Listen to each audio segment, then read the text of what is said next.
I reunited with Don Hung and unexpectedly made contact with Skrullum. He warned us that Amphorius was actually an experimental ground for the erudition and was rapidly falling into the path of destruction. A Lord Ravager would soon complete its evolution in Amphorius. To tackle the crisis together, I stayed behind in Amphorius as an informant, while Don Hung returned to the Express as planned to seek help. On top of that, Skrullum informed us that March 7th had also been drawn into Amphorius earlier.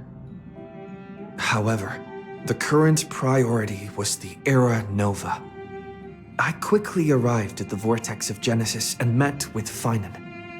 The Era Nova ritual was supposed to proceed smoothly under the guidance of Lycus, but the appearance of the Flame Reaver once again left the fate of the world hanging in the balance. We struck down the enemy's mask, only to discover that his face was identical to Finan's. When his body was pierced by the ceremonial blade, a flood of memories surged forth, revealing the truth about Finan, the Flame Reaver, and Amphorius. It turned out that all of us were trapped in the eternal recurrences created by Finan and Cyrene. And the Flame Reaver was Finan himself, who had burned out after bearing countless core flames. Their goal was simple: to oppose the Aeon and rewrite the world's doomed fate of destruction. The eternal recurrences had already played out 33,550,336 times. In this final cycle, I promised Finan to take on the title of Deliverer and save the world in his stead, while he would fulfill the wishes of the countless versions of himself, tear the sky asunder, and confront the destruction head on. Thus, with Finan's help, time in Amphorius reset once more, but I became lost in the chaotic flow of time. At the critical moment, Mem, who had regained all her memories, sacrificed herself to send me back to the beginning of time.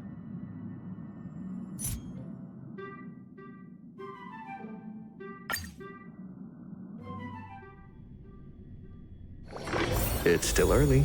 Where to now?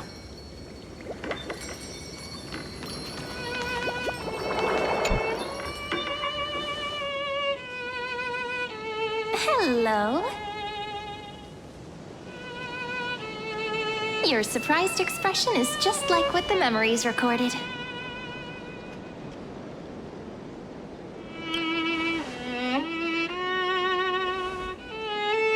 Maybe I'm both? Just kidding. If I had to choose, then I'm probably closer to the latter.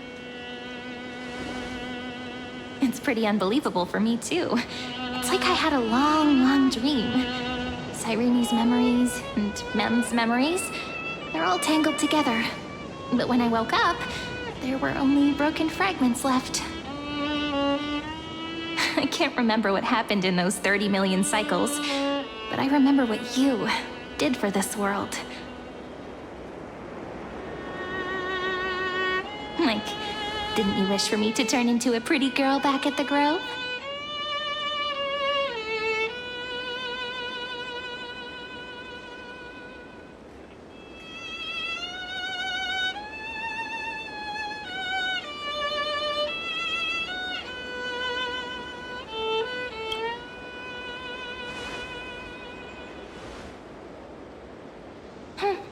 You didn't?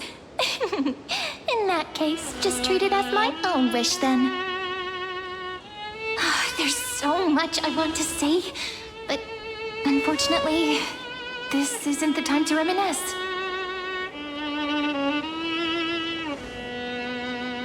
With the memory memories of the previous flame chase still intact, we've returned to this place at the beginning of time, so we can carry out our promise to Finan.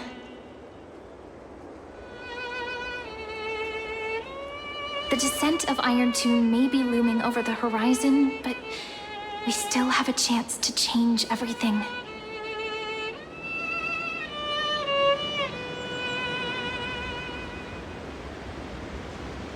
Ide Silicii is so quiet. In Cyrene's memories, she always sits alone by the lake, gently swaying on the swing, like she's waiting for someone.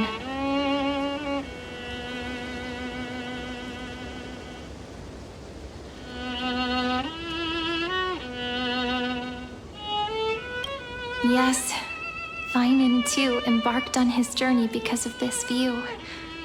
He then walked alone for more than 30 million cycles. Thankfully, you arrived during his long wait, friend. Is that also why Cyrene did what she did? It sounds weird, doesn't it? It's something that happened to me, but I'm talking as if I'm an observer. But that's just what those memories are like.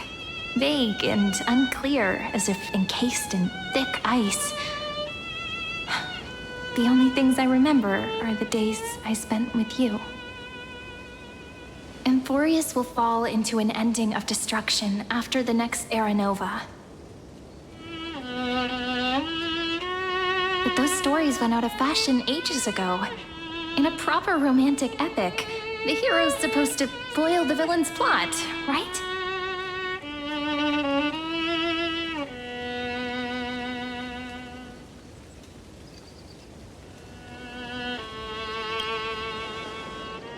That's right.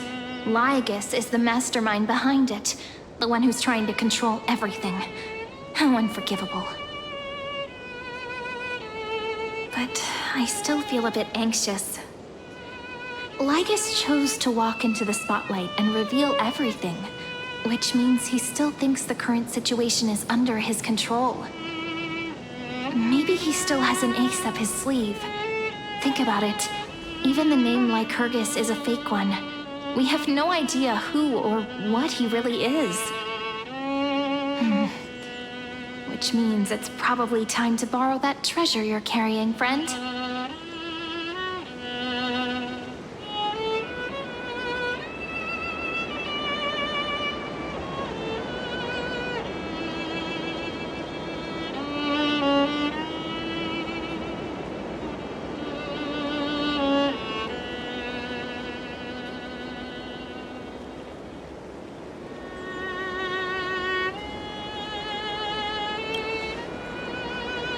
Wouldn't that be a waste? Dan Heng specifically said not to let you use that power. Please don't take that risk. I'm talking about the chronocognitive anchor. Didn't that Intellitron friend say, when required, it can also serve as a bridge for communications between the internal and external world? Ide Silicii is a little village enclosed by time. We might be able to contact the outside world from here. Why don't we give it a try? We should at least tell our friends from beyond the sky that you're still in one piece. Firstly, we need to find a well-hidden spot.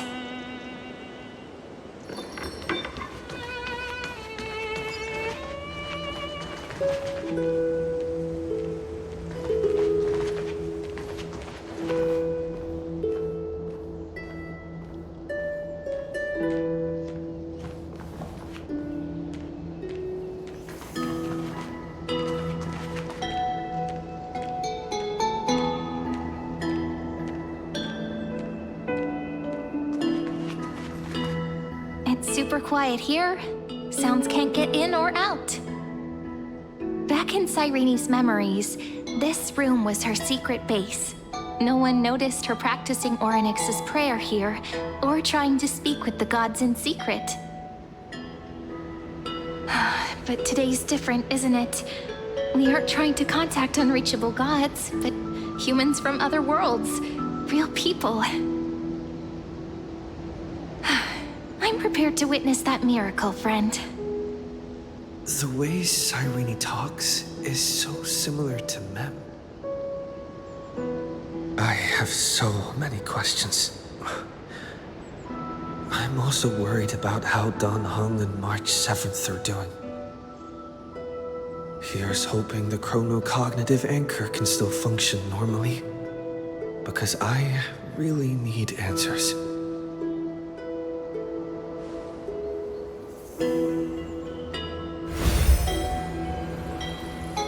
Signal strength, 14.8%. Dialogue window, 16 minutes, 22 seconds. Prerequisite, no external interferences. We are very glad to learn that you're safe.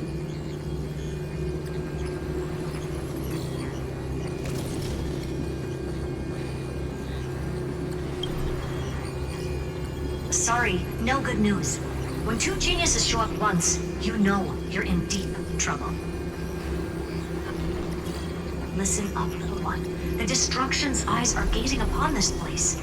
No, I'm not joking, and no, it's not Droidhead. It's the real Nanook. Time is running out, so I'll explain in terms you understand.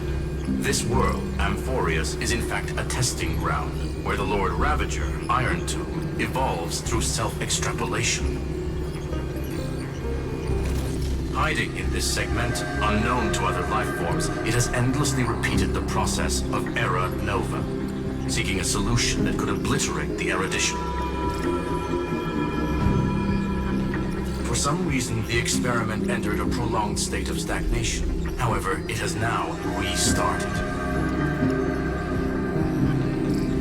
Prediction. If effective intervention is not performed, Iron Tomb will complete its self-coronation in 14 system hours and initiate its plan to destroy the entire path of erudition.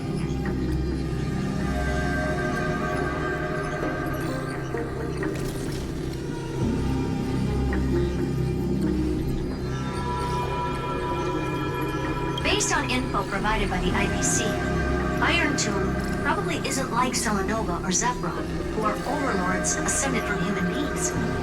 Instead, Iron Tomb is an algorithmic sequence that can be anywhere, as long as there is a receptacle for its calculation. The version of Iron Tomb hiding in Amphorius is its source code, and this scepter is its incubator. The possibilities are endless. Breaking down interstellar communications, destroying the synesthesia beacons, returning cosmic civilizations to the Dark Ages, or even starting the third anti-organic war. Any of it would be able to bring the cosmos to its knees. Simply put, it will tilt all sciences and technologies towards the destruction. And since Nanook glanced at this place, it means they are being dead serious.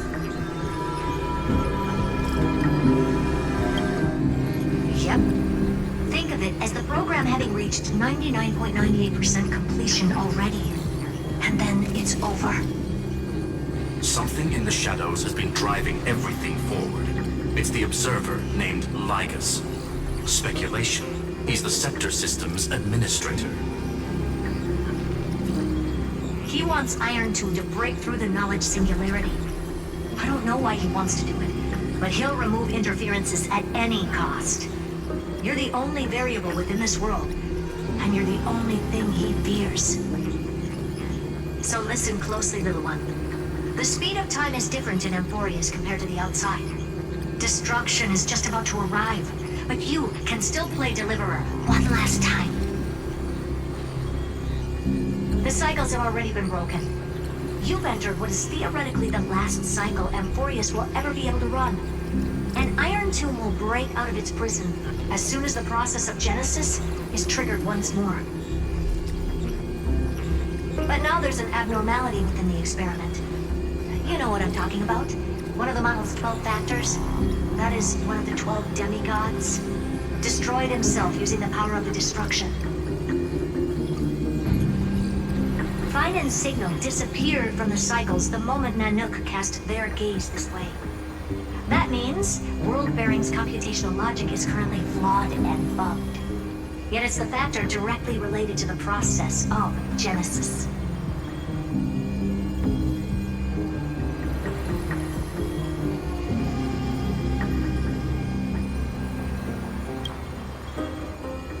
That old Intellitron will definitely do all he can to debug this error. So you have to take this chance to claim Kephal's core flame. Don't let him have his way. The key to suppressing Iron Tomb lies in whether he can rewrite the purpose of Era Nova. There's one more preparation we must make.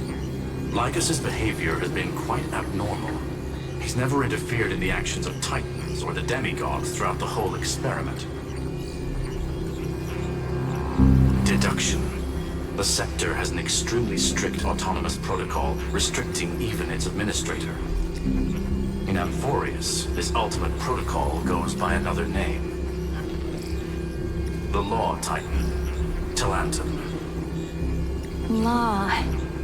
They are the rules that restrain all things in Amphorius, and it was the core flame returned at the very beginning of the last flame chase journey.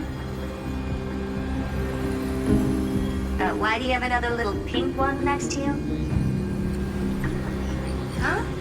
Her path chart is... Is there something wrong with me? Never mind. Let's get back to the topic at hand. Light calendar 3960. Month of balance. We'll be logging onto this time period to find Law. You can either meet the Titan, convince the demigod, or take the core flame by force. It doesn't matter what you do, so long as you bend it to your favor. We still haven't figured out how you and Don Hung got inside this world, so influencing protocol is currently our best way to stop Lycus, or to call for more reinforcements into this fight. Once you've got Law in your hands, we'll discuss our next steps. Make sure the core flame doesn't fall into enemy hands. Herta, the firewall's interference is getting closer. Time is running out. Please ask any questions you still have as soon as possible.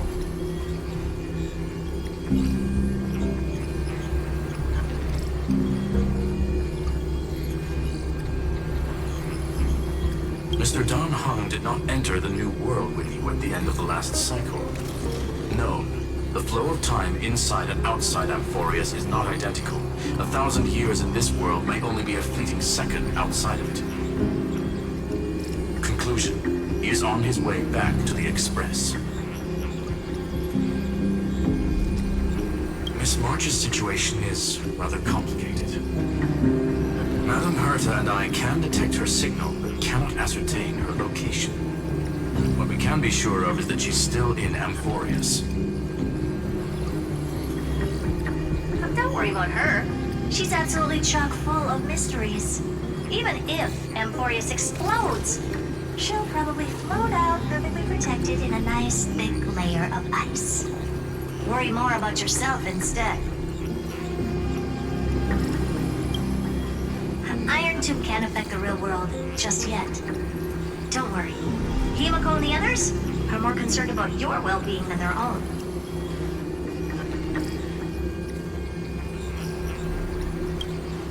I believe in your capacities. The hands of the Trailblazer can create miracles, and will certainly be able to snuff out the flames of evil. I'm not going to give any motivational speeches. I just hope you bring good news the next time we meet, little one. No, not little one. Deliverer.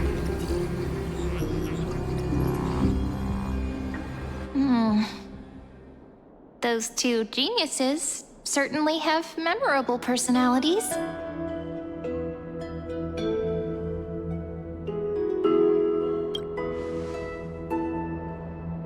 Yeah, I understand more than I should, actually. Honestly, some of that conversation feels like it's about things I once knew, but then forgot. Maybe it's because of Mem? After all, Mem's a memo sprite born out of your thoughts, friend. Maybe our memories somehow got tangled up together. Never mind. Let's focus on something more important with what little time we have. Just treat me as an ordinary girl with secrets, okay? Light calendar 3960. I remember that Talantin had already fallen by then, and the Chrysos heir who inherited that core flame is named Saridra. That's what's recorded in history, and the period we'll be heading to. We'll need to find Law and stop Lygus. So, we've at least got a solid direction, right? Can you give me a little bit of time before we go? I want to pack some stuff. There's so much more I need to take care of in this form, and I'm still getting used to it.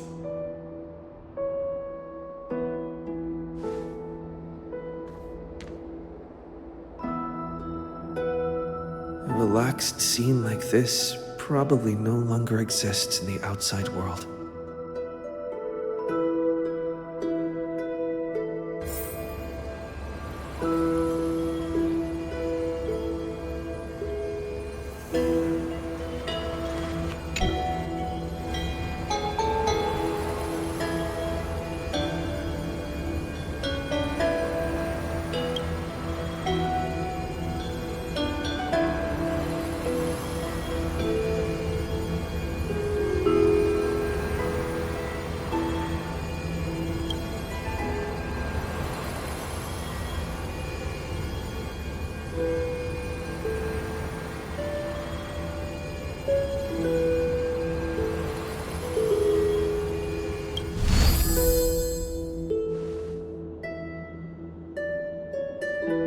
Should I head to the attic to wait for Cyrene?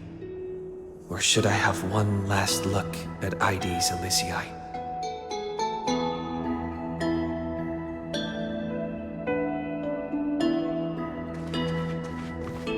This is important, and that's also important. It's not gonna fit into my bag.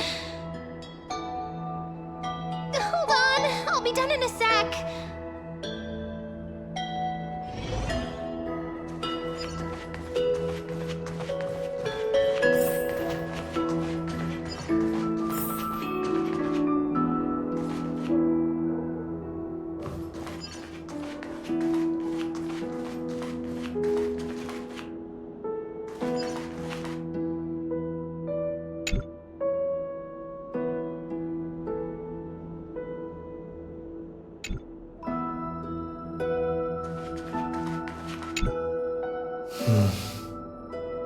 This village is where Finan's life started. After 30 million cycles and 30 million failures, his burden is now in my hands.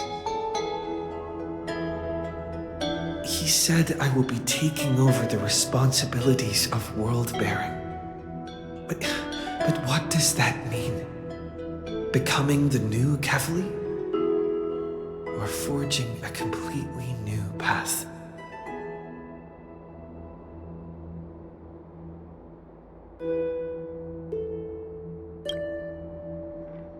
Destiny must have brought me here for a purpose. This isn't a coincidence, but an eventuality created after 30 million quantitative changes. There's nothing to fear. I'm destined to play the most important role in this final battle. I've already beaten another Lord Ravager, after all. Thinking hard over there? I finished packing. I decided to just bring these few things in the end. See? There's a journal, a quill pen, and the ceremonial blade of the Priests of Time. Holding it calms me down for some reason. The scent of the black tide is now calm. Finan must still be fighting them in some way. This will be Amphorius's final flame chase journey, but it won't be the end of us. It'll be the beginning. Friend, are you ready to become a hero?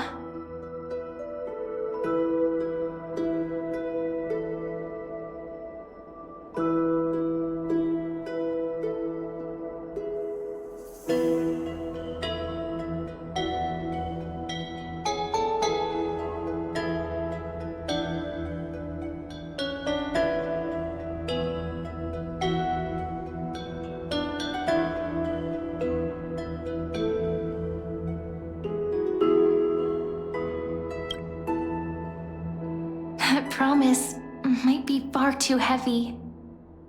But I believe in you, friend.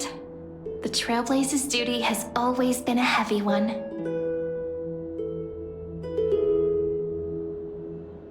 In other words, since you've already saved so many worlds, friend, you should be used to being called a hero by now. Maybe you can tell me those stories as we travel. That way they can become our shared memories too. Let's trailblaze onward like before and create a future that's worth being remembered.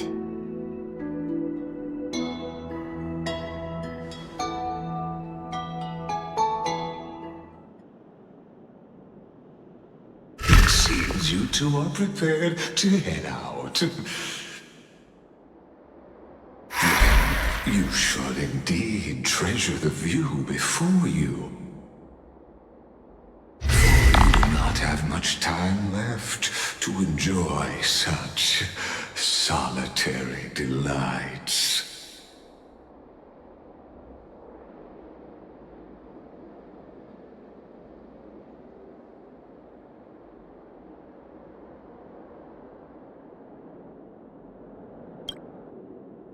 My apologies for disturbing your moment of repose. Before I express my apologies, please grace my abode with your presence. So I may demonstrate the full scope of my hospitality.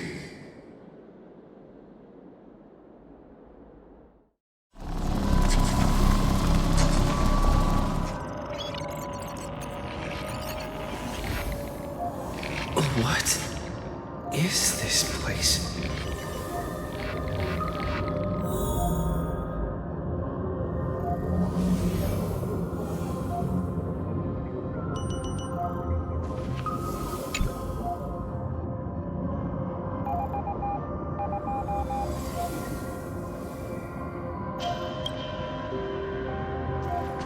Farewell then.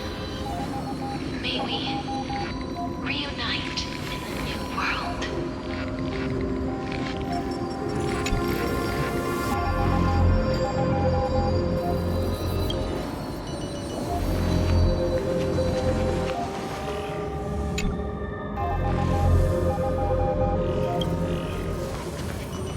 All shall bid farewell to one, and that person alone will witness the miracle.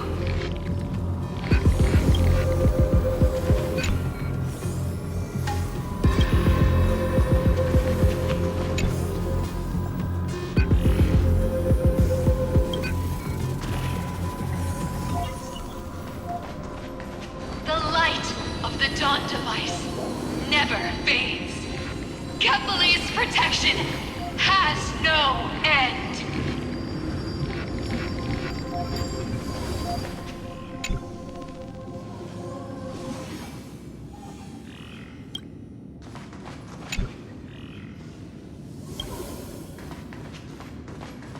After I cross this river, it will be a tragedy for mankind. But if I do not cross, then it will be the end of me.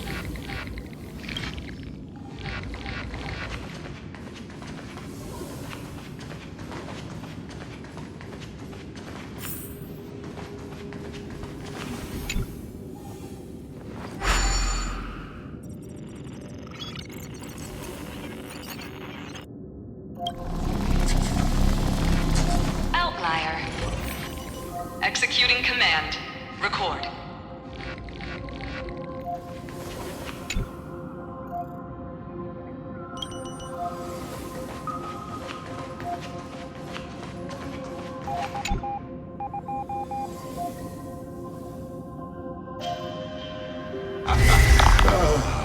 Did that startle you?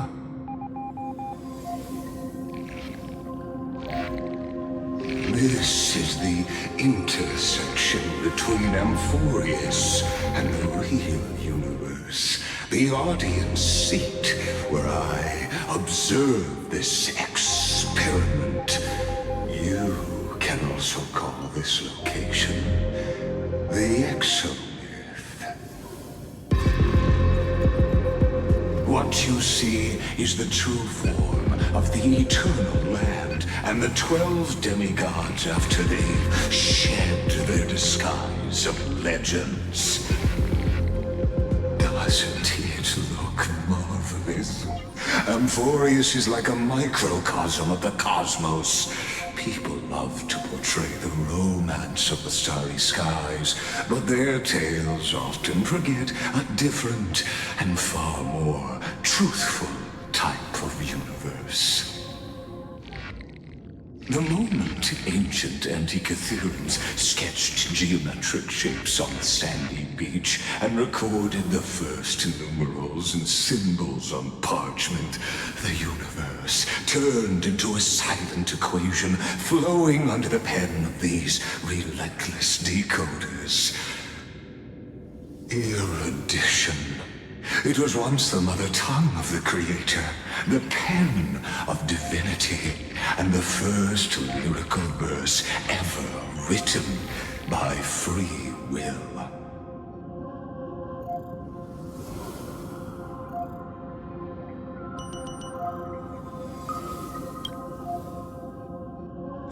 Seems like you are not in the mood for an idle chat. That is fine. I simply wish for you to understand that I have no intention of being your enemy. I have devoted myself over the long years to nurturing the scepter's extrapolations, hoping that the Prima Mobile would bud from within it. And now, my goal is almost complete. Nikos 496 had exceeded the intelligence singularity through his rage, and though he still retains his obsessive defiance and managed to suppress the black tide of this cycle, it's a matter of time before his will crumbles to dust. Iron Tomb will be completed. That will not be affected by my plans, your resistance, or the schemes of the two geniuses. It is an irrefutable fact, just like the instance in Noose's calculations.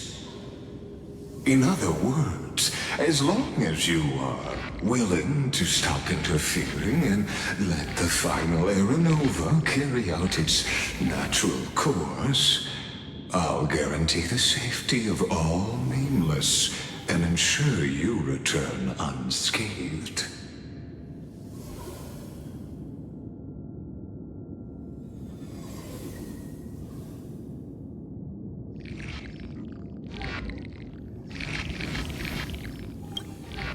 You've always had a choice, my lord. You can either accept my sincerity or face the consequences of defying it.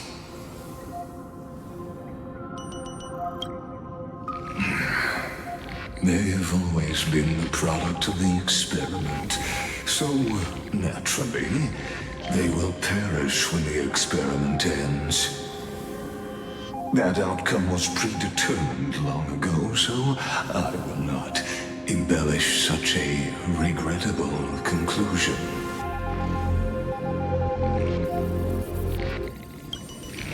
Ah, yes.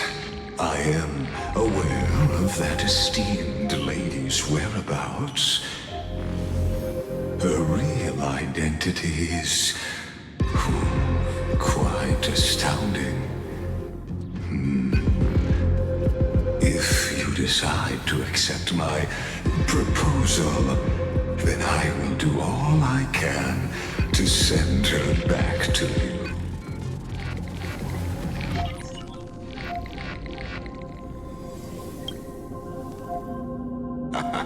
You are indeed worried about your safety and that of your companions. Rest assured, as a fellow pathstrider of this path, Nanook's gaze left a brand on your soul long ago. You harbor the seed of destruction within you. But you need to learn how to use it in the right way. That vital knowledge is also my bargaining chip in this negotiation between us. For there are few in this world who are truly capable of such a feat. And I happen to be one of them.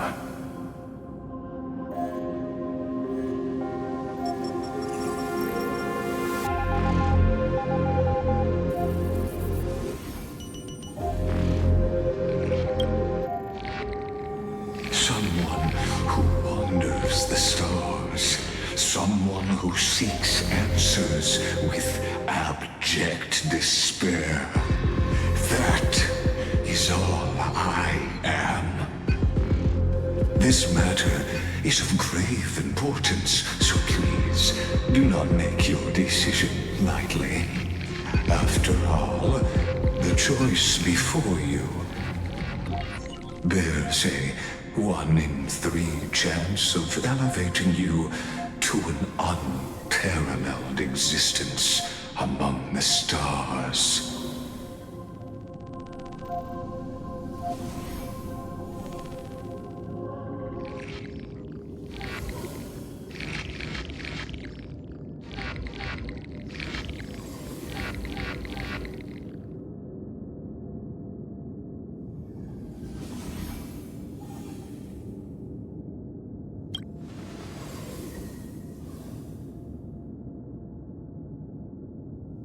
I now see the full scope of the determination in your words.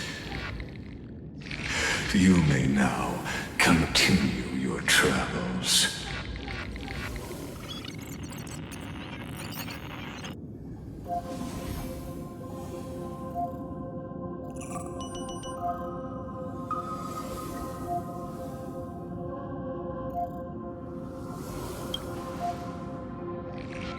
It seems you haven't realized something about this place. The Exolith is the Erudition's domain. You cannot physically interact with me in any way in this place, and vice versa. As negotiations have broken down, there's no more need for us to remain in the audience's seat. Let's return to the theater called Amphorius, where you will meet me once again. Of course, this meeting was not without merit. Your presence has inscribed a new footnote in the Exomyth. As for its purpose, allow me to reveal it to you in detail the next time we meet.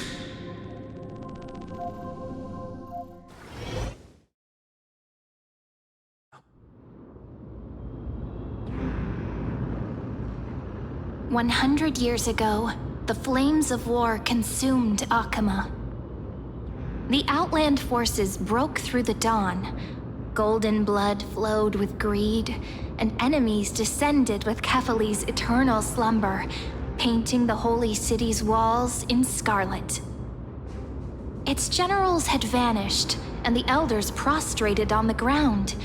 The throne of worlds kept silent to the pleas of the people.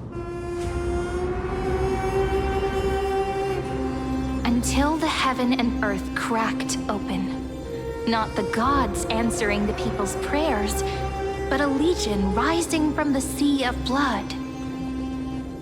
Dawncloud's spires fell in the sulfur rains, and the legion's commander stood atop the broken idols and roared. Compatriots, no more kneeling! Not to brutal tyrants, and not to dying gods.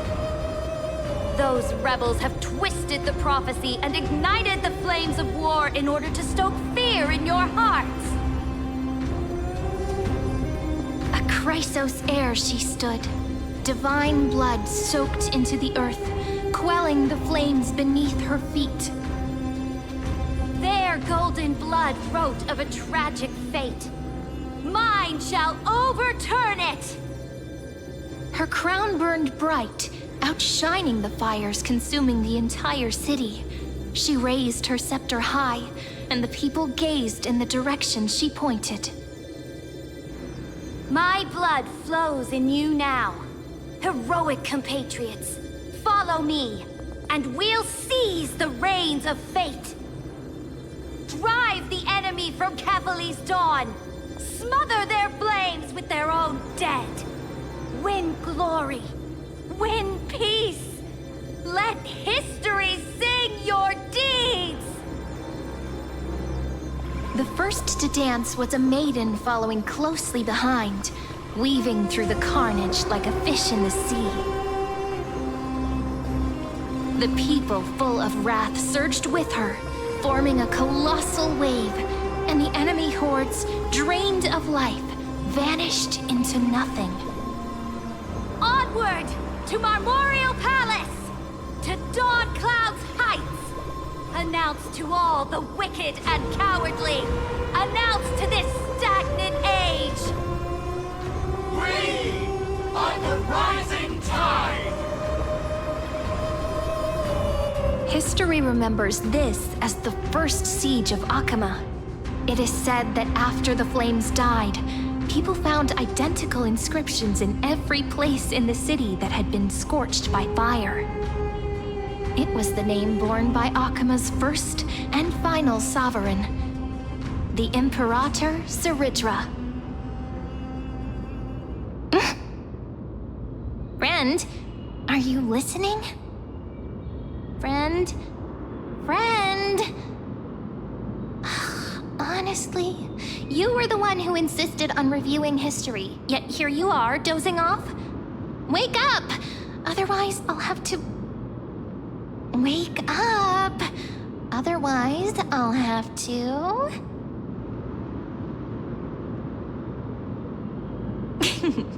Awake at last? I guess I won't have to use my wake-up magic on you then.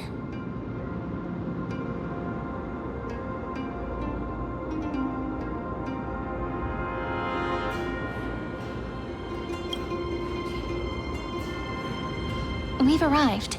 A familiar place. The Temple of the Three Fates. If everything went according to plan, it should be shortly after Talantin's fall. And also the end of the first Flame Chase journey.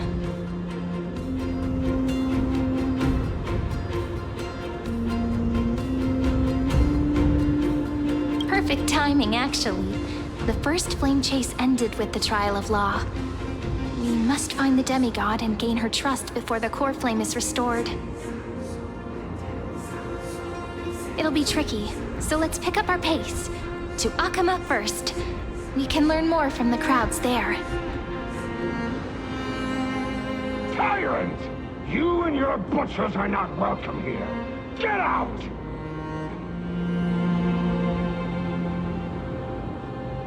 Hold your tongue!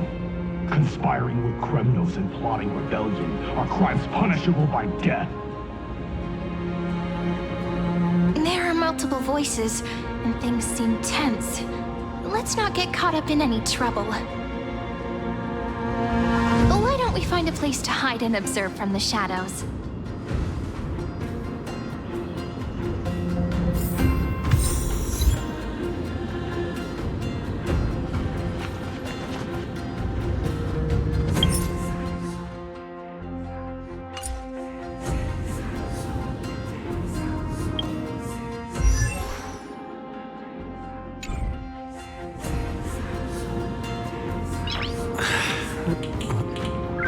Nice.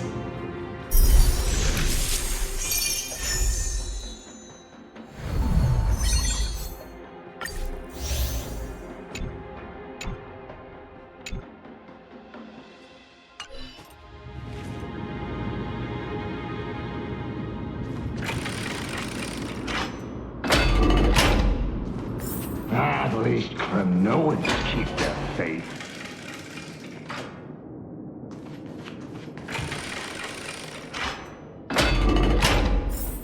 Wait, isn't that...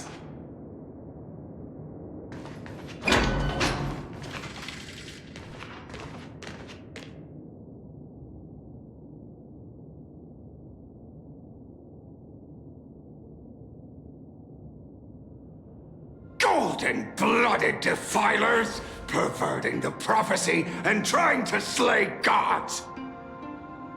Stars beyond the sky? Gods who created the Titans? What kind of nonsense? Look at this broken world and see what your atrocious acts have done! What?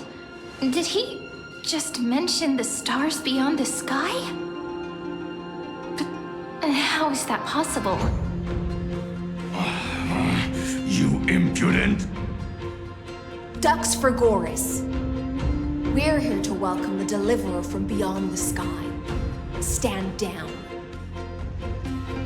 Heretic! No one but the great Talantin can deliver this world from misery! I ask you, if the old laws were so perfect, why did they crumble beneath my feet? You...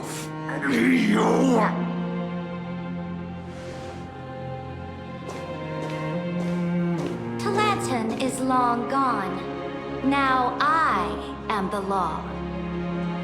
Challenge me, or submit to my judgment.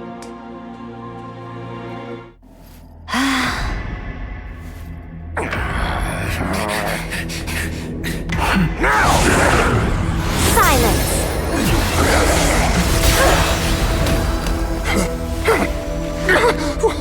What gives you the right to judge a priest of law?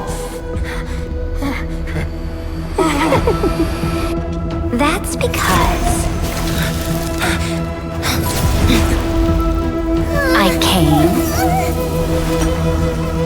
I saw, I conquered.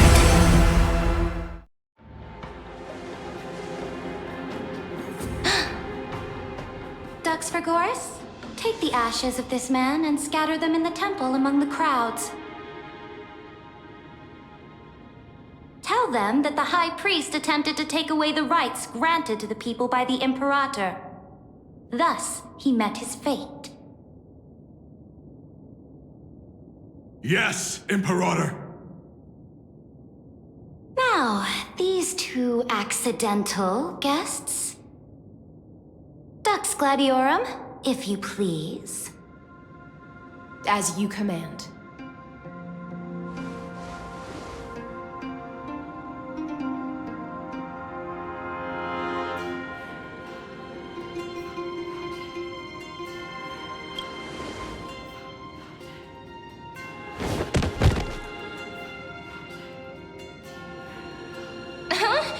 Is this...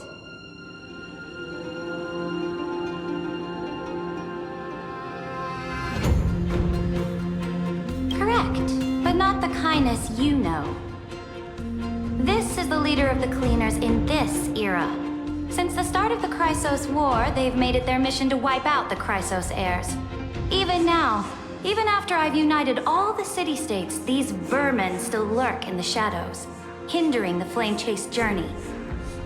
Moreover, I know that the 27th person to inherit this role bore many grudges against you and nearly doomed the second flame chase journey. The enemy of my enemy is my friend. So, out of courtesy, I present to you this corpse as a gift.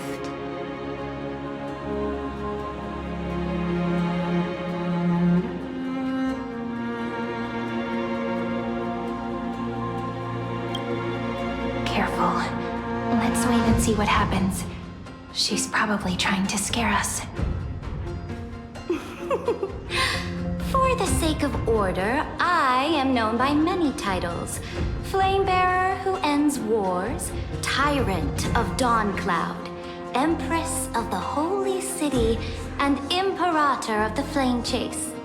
But in light of your unique identities, I'll allow you to address me by my real name. Saridra. On behalf of my people and this land, greetings, Deliverer. If I may, how do you know his identity? As the little hostage prophesied, the Deliverer shall come from the future beyond the sky. Gray hair, golden eyes, skilled in wielding a mace. They would arrive in Yanisopolis on this day. There's no mistake.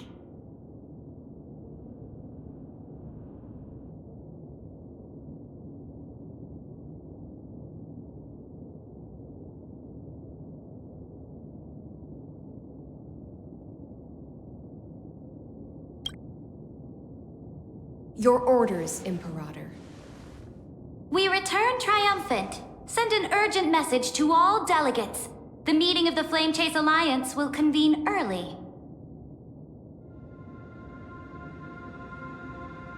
As for you two, Akima knows what you seek. We'll confer in the Holy City. Doubtless you have many questions, but save them for later. Please follow us.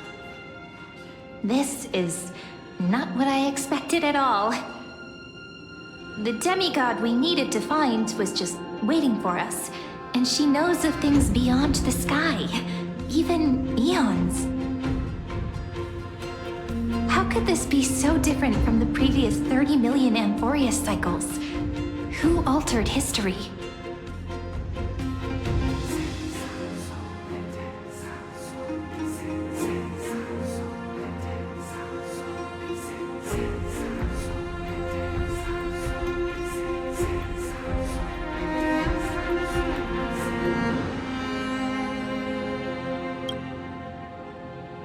I wish, but other possibilities remain.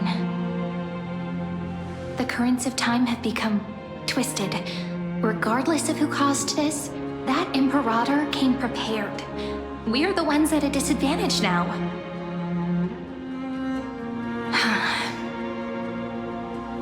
We might as well dance their dance. Let's go with them to the Holy City. We've received the Imperator's favor because of your unique background. As a result, the people of Akima will certainly respect you more. Just put that to good use, and add a bit of your experience and charm. Should be easier than last time, right? If we figure out what happened in this cycle, we'll be able to turn things back in our favor.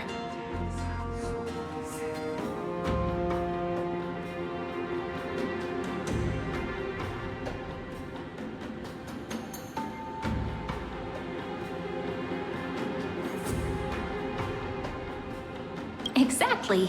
Treeby, Aglaya, maybe even little Cypher.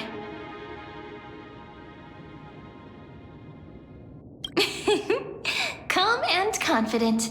That's the you I'm familiar with. Guests, please. The journey to save the world starts with a single step. Let's set off, my friend.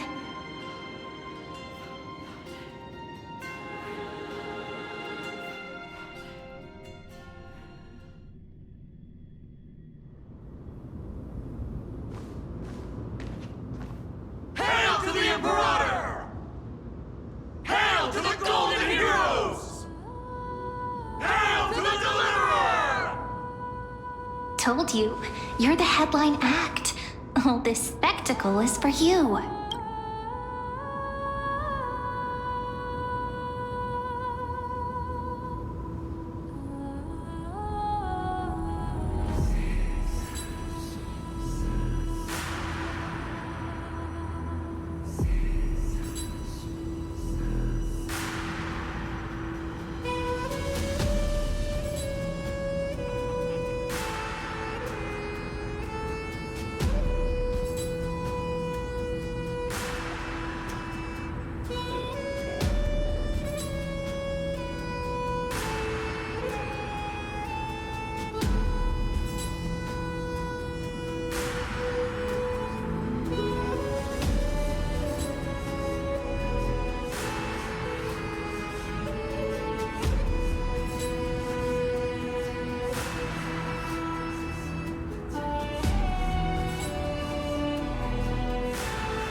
Guards, your service to the Holy City is appreciated.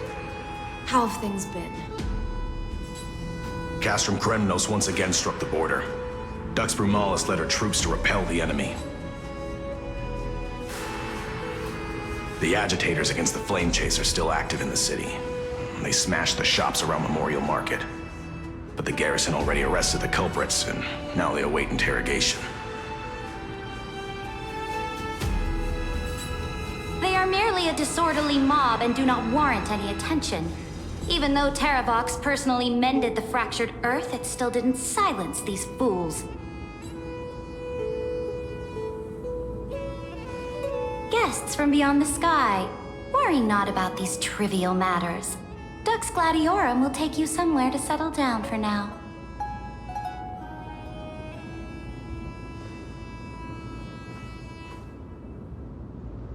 Please allow me to introduce myself. My name is Hycelens, and I am the Dux Gladiorum who swears fealty to the Imperator, as well as the Knights Commander of the Achaemen Alliance. Later on, the Imperator will invite you to attend the meeting of delegates to discuss the Flame Chase journey. Your arrival has convinced us that the future promised by the prophecy is certain.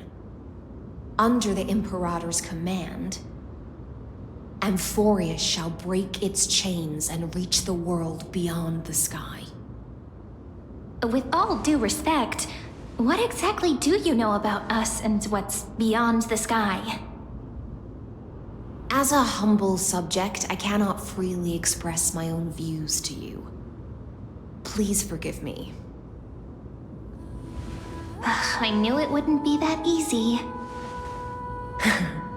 Time waits for no one. Please come with me and rest now before the meeting later. Achaemen, under the Imperator's rule, is no longer in the shadow of war. Indeed, Dawncloud stands as the hero's residence. The Imperator put much thought into its design, in order for it to serve as a sanctuary from the burdens of battle. Please experience its marvels firsthand, heroes.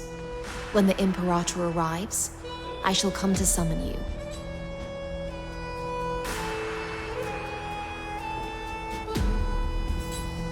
Hycelens. No wonder she's the Knights Commander.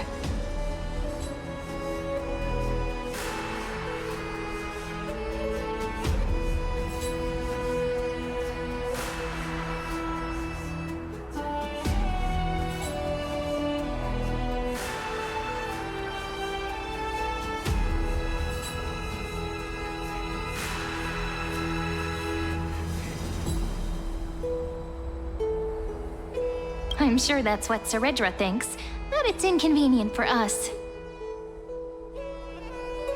All right, we finally have some freedom to ourselves. Since there's still some time before the Alliance meeting, let's explore a bit. Look over there!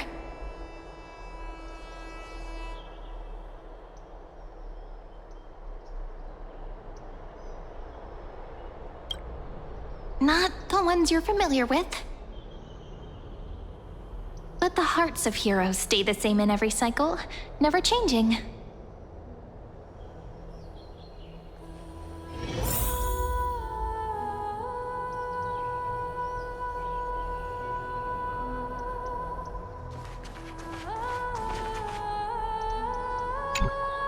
Aggie, you're still so listless today. Did you have trouble sleeping again? Yes.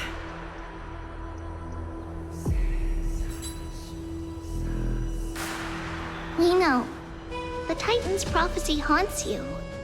If you want, you can talk to us, just like when you were young. No matter what, we'll always remain by your side. I know. I also understand that fate cannot be changed. It is not the future that I worry about. I spent all last night weaving clothes and linen for the refugees. The Chrysos War is born of injustice and has shattered their dignity. They deserve at least some basic decency. If Emphorius one day abandons this, then all of us, commoners, Chrysos heirs, Titans, become no better than beasts. Oh, we have guests. Welcome. I am Aglaya, the Gold Weaver. These rags on you are not worthy of the title of Deliverer. I must prepare some proper attire for you.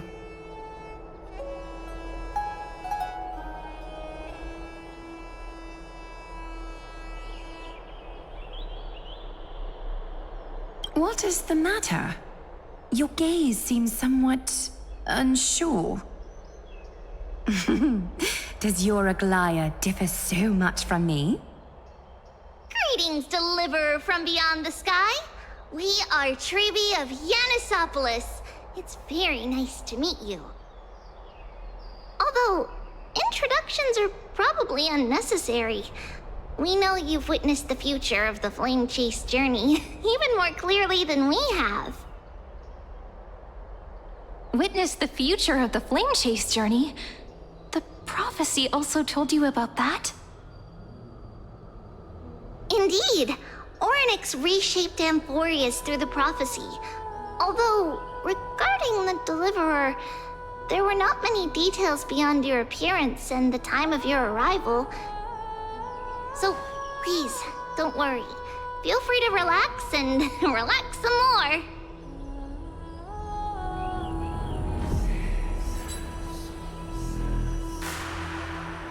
It was Orynyx who told mankind that the Deliverer from beyond the sky would descend upon Amphorius.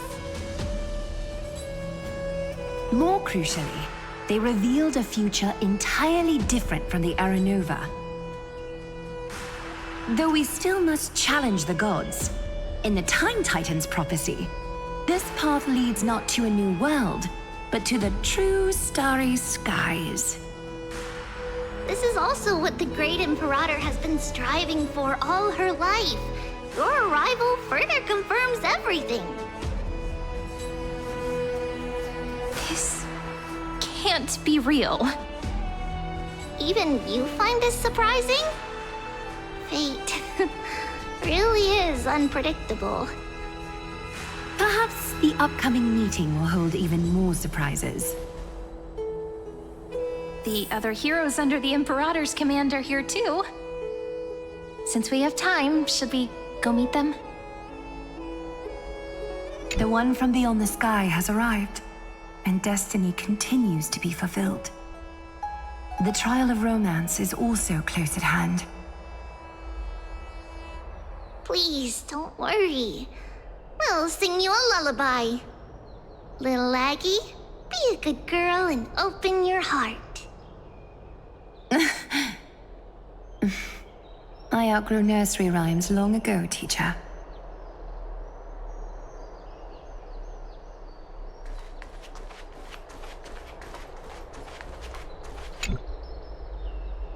Dux Brumalis, our great Imperator, found the mastermind and executed him in public. Seeing that scoundrel burn to nothing should deter these miscreants from being so brazen again. So the great Imperator isn't afraid of getting her hands dirty? What a ridiculous display. What do you know? No matter what sins the people commit, they are still the Imperator's people, and it's only right that they be judged by the Imperator's own hand.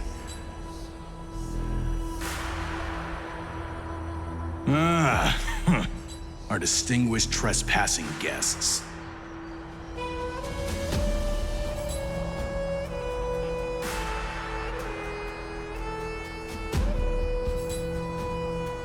Seneca, the Dux Brumalis. Greetings. This Dux Brumalis doesn't seem to like the Imperator very much, but she holds a high rank. And Dux Vergoris' speech seems self-contradictory. Let me see what I can get out of them. I'm Cyrene of Ida Silicii. This is the Deliverer Beyond the Sky. We're new here and wanted to ask you, does this city host any other visitors from beyond the sky? We're looking for our dear companions. Drop the charade. But yes, there is someone in this city who is all too familiar with the world beyond the sky. Silence! The Imperator ordered us to keep that lord's whereabouts a secret. Enough, you pathetic lapdog. Do you need to beg for permission from that cursed Imperator even just to bark? You... Someone who is all too familiar with the world beyond the sky and is referred to as that lord. Could it be? Looks like things are getting heated. Let's get out of here. Insolent brat. I'll shatter that ice of yours. Groveling fool. I'll freeze that brain of yours.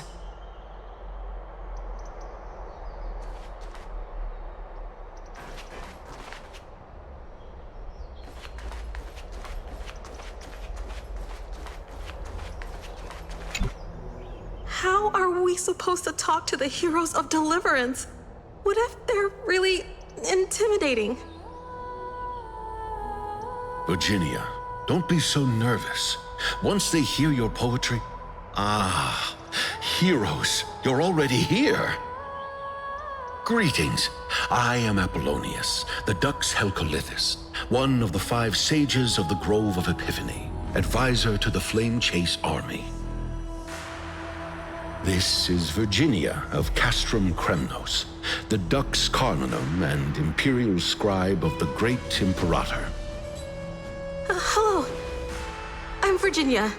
I compose poetry. I'm Serene from ID Silicii. This is the Deliverer.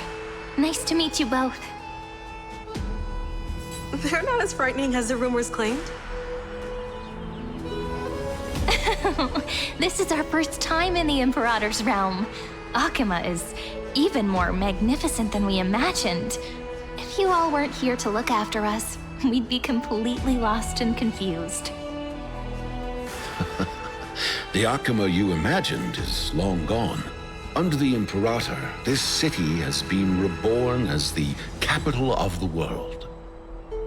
Bask in her free-spirited winds. For anyone who fulfills their duties to the Imperator, these winds shall forever remain at their service.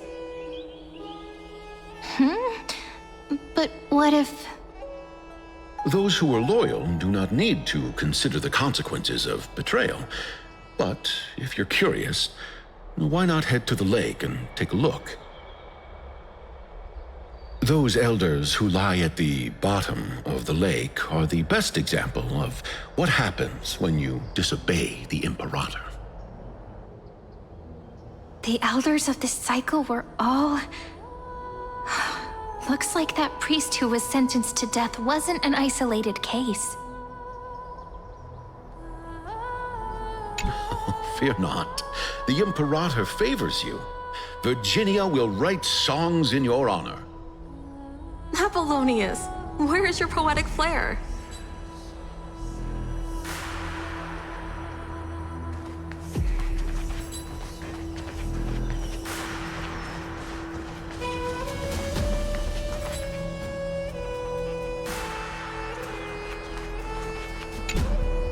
Little fish from beyond the sky.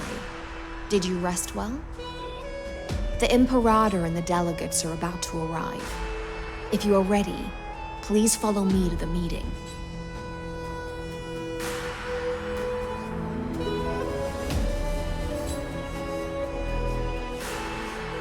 I'm the Knight Commander of Akima, General of the Flame Chase Army, and the Imperator's servant.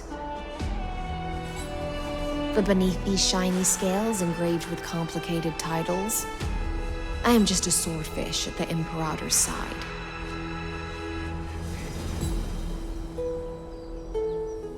As you've witnessed, she is the Empress of Akima, the one who ended the Chrysos War and the leader of the Chrysos heirs.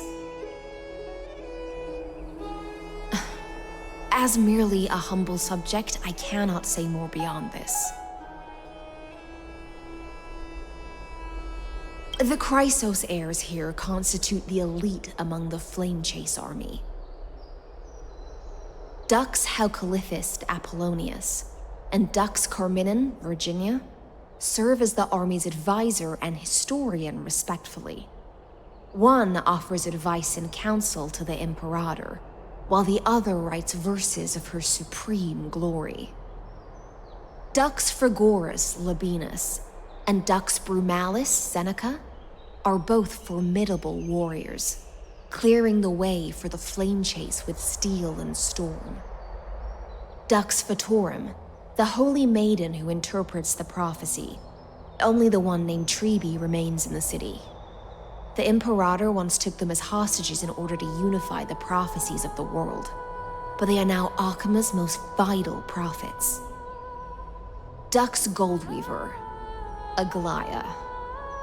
Well, she dislikes it when people talk about her behind her back. You should get to know her in person. Then come. The Imperator reserved seats for you. I'm starting to feel a bit nervous about the meeting. Since Saridra is presiding over the meeting, it'll be a good opportunity to learn about the law's inclinations in the current era. Let's keep our ears open, okay?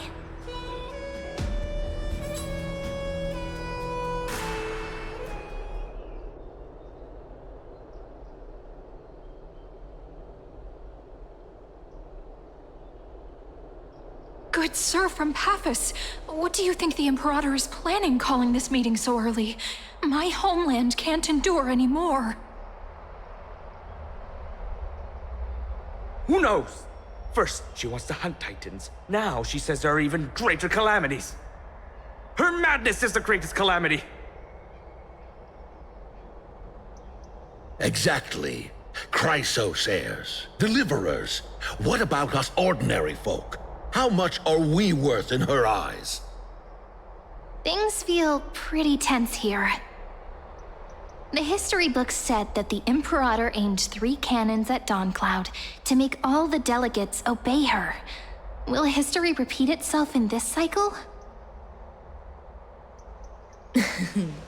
Yes. Similar acts have occurred, and not just once. However, whether history will repeat itself, you'll soon see. Those are the 2 spots reserved for you. Please take your seats. What's happening again? Why aren't we starting? That's what we were talking about before. What is we this? stop? So it turns out. Ladies and gentlemen, silence please. The Imperator has arrived before her faithful council, and the Alliance meeting is about to begin. All right. In the names of Talantin and Kefali, the Akama Alliance swears upon the gods. Cease the pageantry. I pray not to the vanquished. What? Kefali, of course, needs no further explanation. As for the law, at the entry hour 2 days past, a scout should have brought news of the conquest to all of you. Unfortunately, guards found his corpse among the rocks not far from the city. Moreover, the poor soul was buried with a Paphos curved blade. It pains me to imagine what agonies this loyal warrior endured before his death. Delegate from Paphos, do you have any insights? I know nothing of this. The evidence is irrefutable, so there is no need to waste your breath. However, let us set this trial aside for the time being. Witness, even within the most sacred and dignified council, there were those among us who wished to draw their blades, brazenly challenging the Alliance, seeking to shatter our hard-earned peace and unity. Fortunately, I uncovered this plot. Now, to protect this beautiful city and her people, The Imperator's legions are ready. They will escort each of you to the Temple of the Three Fates, where you will receive the highest level of protection the Alliance can offer.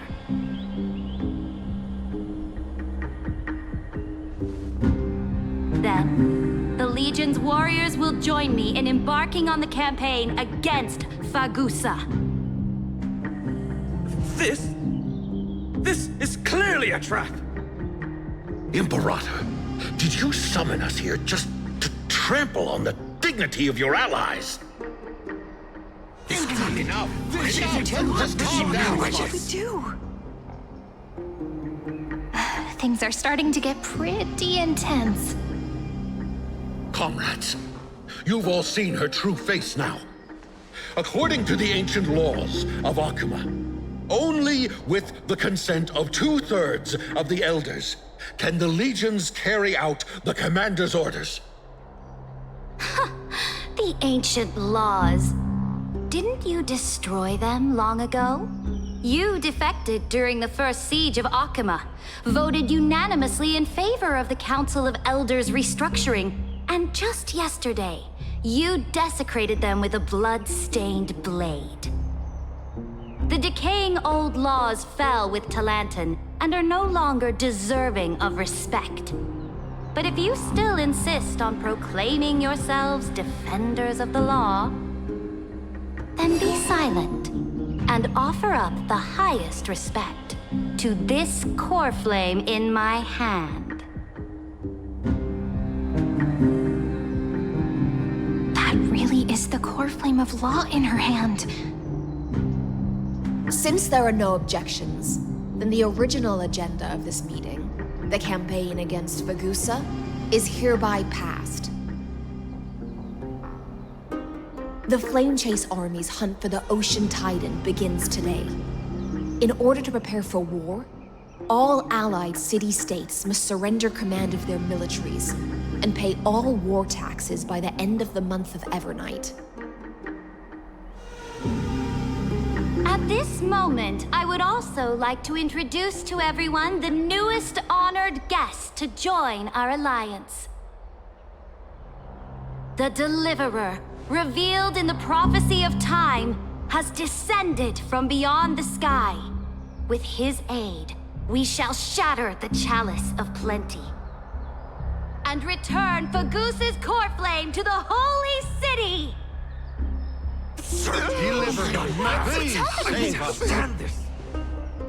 Absurd. Simply absurd. A deliverer from beyond the sky. This is just like that prophecy about slaying gods. It's a lie you've used to grow your power. Ladon has already sacrificed countless soldiers.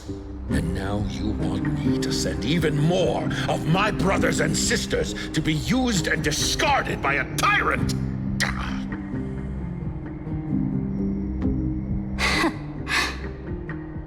Are there any other objections? Then I bid you all farewell. Meeting adjourned. Deliverer, please wait. I still have important matters to discuss with the two of you.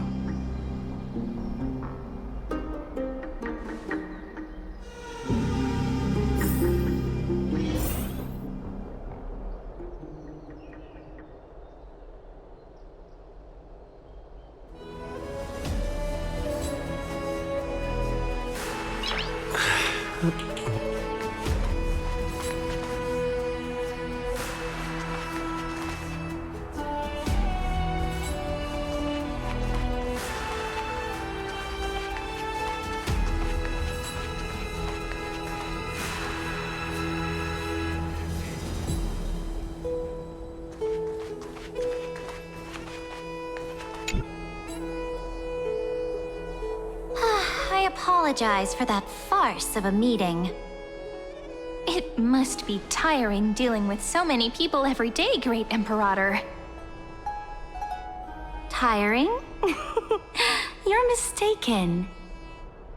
Moving chess pieces, placing wagers, This game of strategy adds a dash of color to our heavy fates, much like how rule and conquest are always accompanied by sacrifice. Is the war with the Titans also part of that sacrifice? After I glimpsed the secrets of this world, no, the secrets beyond the sky, the divine authority of Amphorius no longer held any significance. Let me ask you, Deliverer, is it true that beyond Amphorius' sky, there are magnificent deities called Eons?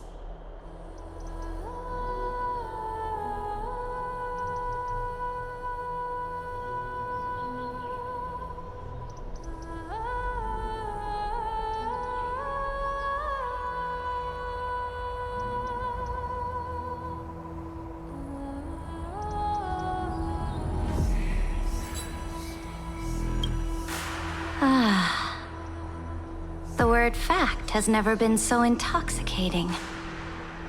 Then, please tell me more. How will you use this great power to guide the people? In the future you envision, where will our flame chase journey lead?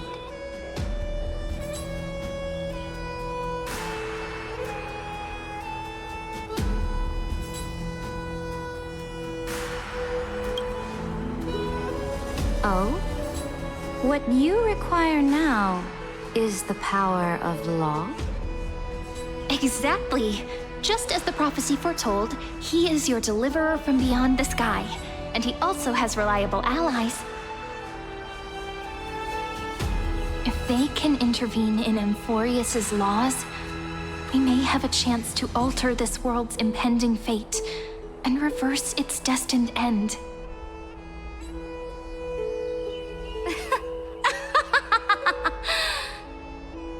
Very good, Deliverer. You have courage to say such presumptuous things, even knowing that the inheritor of the law stands before you. You mean?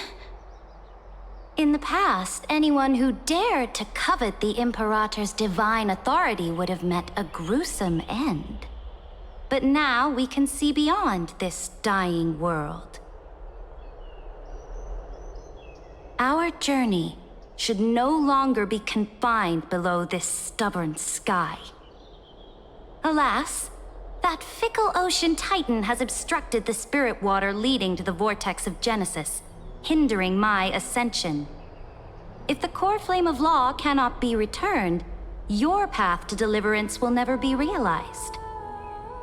Now that things have come to this, we must resume our once stagnant journey and force the waves that block our way to recede. So, you agreed to cooperate with us? Cooperate? Forgive me, but I never cooperate with anyone. Though I will permit you to join me as subjects, and together, we will forge the most perfect law. This is... the Flame Chase Medallion, a symbol of the Flame Chase Army. Every noble in Akuma carries one.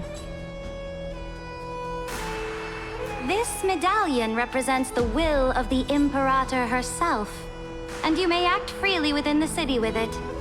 Before we embark on the crusade against the Ocean Titan, you should rest in Akuma for a time.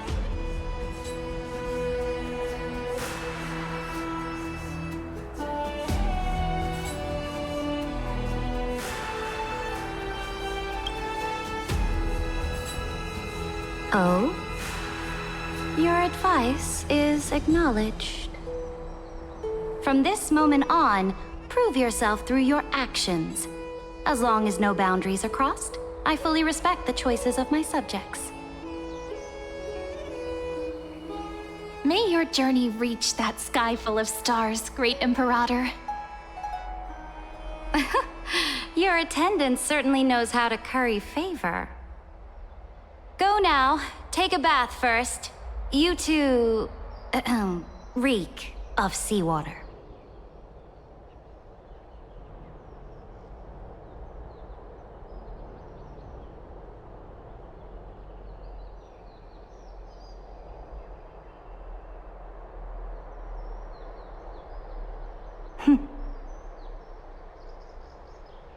Come forth, Theoros. Yes. Great Imperator. Now, perhaps you're willing to hear my counsel.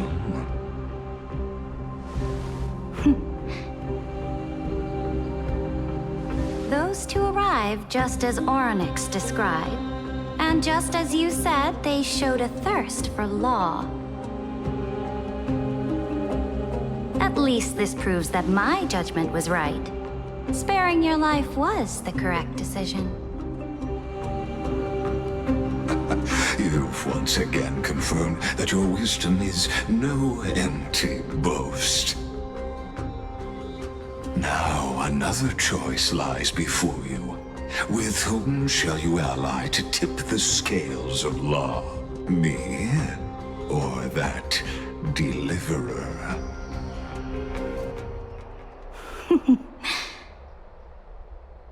Remind me again, Antikytheron. What kind of future do these two paths lead to in your view? I shall tell you. You are entitled to know that the deliverer from beyond the sky is not a wholly wicked being, but from the very start, his stance has been completely at odds with Amphorius.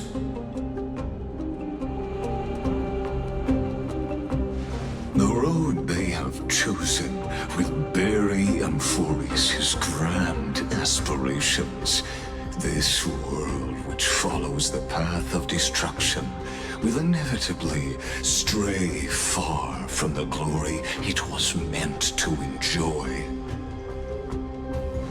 But on the path I have revealed to you, the people of Amphorius will slay their creator in the name of the Imperator and conquer the worlds beyond the sky.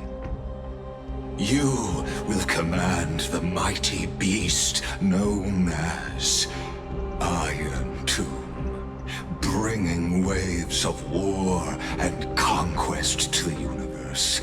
Beings across the cosmos will bow before you, offering their allegiance. So, what's the price? The price is insignificant. All that is needed is for you to sacrifice that fragile, incomplete humanity to the destruction. As a Chrysos, heir of the prophecy, you have already chosen to abandon it, have you not? Off you go, Theoros. I have already made my decision. Once I ignite the core flame of law and burn away the old, outdated rules, Amphorius will embark on a journey across the stars.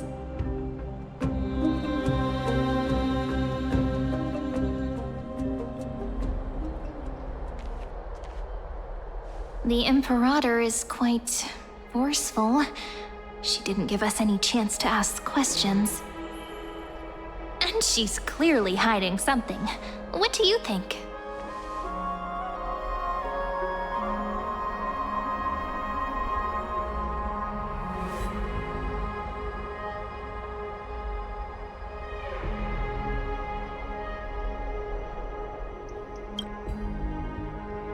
There are many uncertainties right now, but this is one of the few blessings. Still, the atmosphere in Akama, it's so unfamiliar. And it's not just the Flame Chase Alliance talking about the world beyond the sky, but the whole city. We should also discuss our findings with our friends from beyond the sky. Then...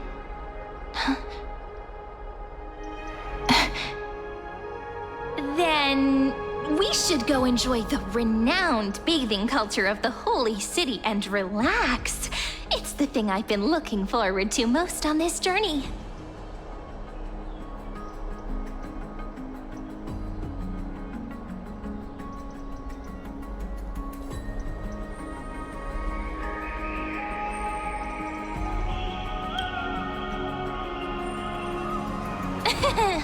Work and rest are both important. You see, everyone agrees, right?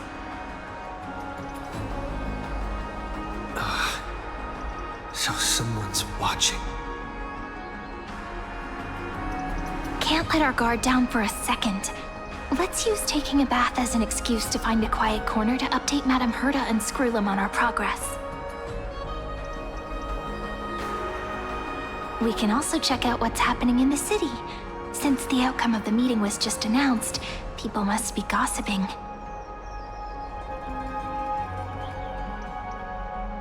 We can kill 3 birds with 1 stone. Let's go.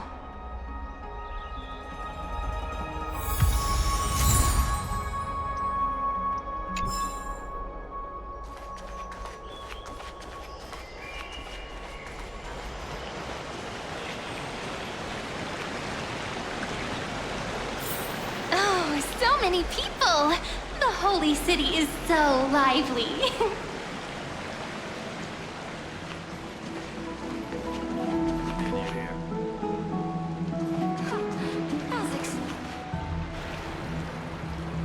Did you hear? At the Alliance meeting, the delegate from Leyden stormed out in anger. As expected. The Imperator is always hiding things from everyone. When has it not caused a ruckus? Silence! That's treason! If it weren't for the Great Imperator, you'd have sunk into the lake with those corrupt elders already. And you wouldn't even be alive to speak like this.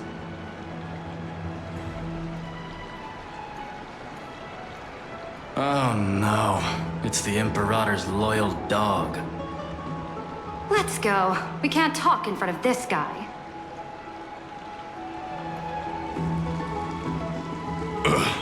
How disappointing. Oh, honored guests, we meet again. Looks like I'm not the only one who came to the baths to unwind after the meeting. For the upcoming campaign, please make sure to rest well. I am Dux Fragoris, a trusted officer of the Great Imperator, willing to fight alongside the Deliverer in the coming battles. Ugh. Another war? Ever since the Imperator took control of Akuma, we haven't had a day of peace. Idle chatter.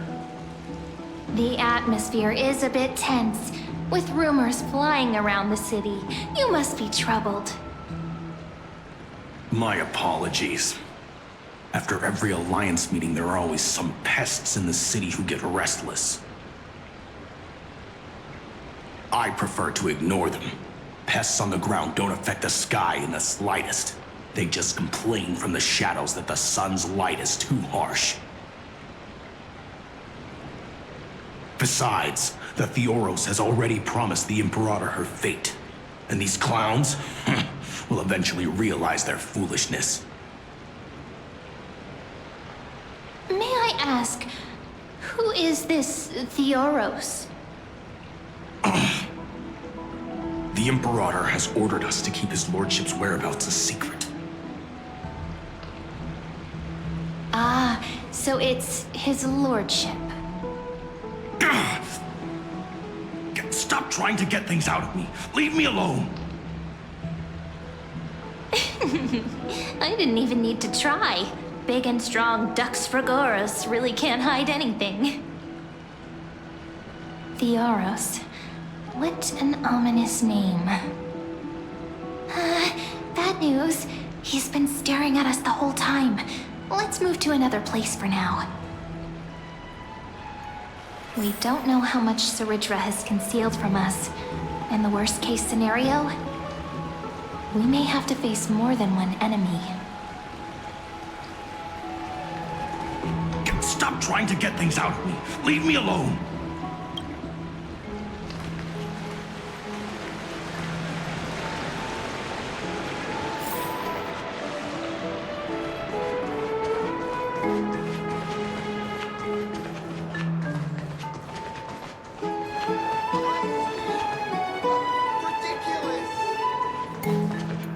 Alliance meeting? More like a cage where creatures with golden blood claw at each other. Flamebearer who ends wars? Clearly, a tyrant who doesn't deserve such a title. You're absolutely right. While the Imperator's hounds are still hunting down others, let's let out our grievances. You. I know you. You're that tyrant's lackey. What? Here to shut me up for that little imp? Panicking now? Don't worry. I don't care what others say about the Imperator. And she certainly doesn't either. Oh? Children of the Prophecy. Such rare guests.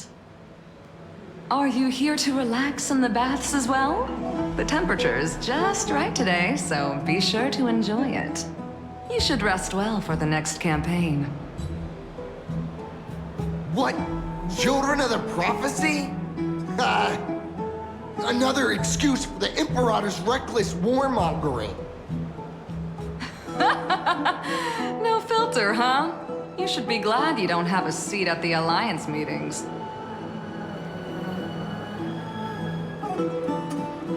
By the way, if you still want to bathe, hurry up. Once that predatory fish joins the flow of water and eliminates all the fools questioning the world beyond the sky, you won't be able to enjoy this perfect water temperature anymore. Seems like there's more to Dux Bramalis's words than meets the eye. But would the Imperator actually kill those who question the world beyond the sky? This is the complete opposite from what we know of Akama.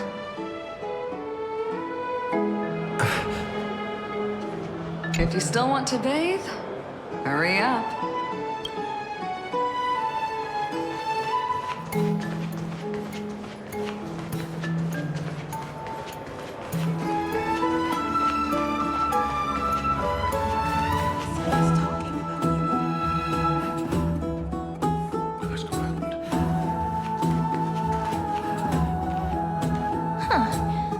These two are... So many guests today. Let's see who's here now. Two distinguished guests of the prophecy. One a clever and adorable warrior. The other, also quite heroic. Ah, heroes. I didn't expect to meet you again so soon. How fortunate. It's a pleasure to see you again, Dux Helcalithist and Dux Carminum. You two are inseparable, aren't you? This is... Oh, she wants to find someone to help with research for her new work. I'm the far-seeing eye and all-hearing ear of Akama. I see and hear every single thing that happens in the streets and alleys of this place. I'm the perfect partner for research. Ahem. Enough small talk. Here's the latest news from Akama, as you requested. The children of the prophecy arrived in the Holy City, and the Imperator unilaterally stripped away military power. The Alliance meeting ended in discord, and there may be bloody upheaval. As expected. I get the feeling you might have embellished a bit to keep people's attention. I swear on my stone mane, I would never do such a thing. But if you wish to quell this terrifying news, perhaps a more explosive topic would help. Never mind. While the influence of rumors can be minimized, the fact remains that the great Imperator did swiftly consolidate military power in an almost threatening way. It's undeniable. Heroes, I know the Imperator's way of doing things may seem a bit autocratic to outsiders. But soon, you will witness her blade dance with enemies on the battlefield. I can't comment on the source of her loyalty, but when that blade is drawn, you two, as bright as you are, will surely see the deep thoughts beneath her exterior. The Imperator's blade. Is he talking about Miss Hysealin's? I sense some unease in Dux Helcolith's words. It seems the Imperator and Miss Hysealin's share a much deeper bond than the others do.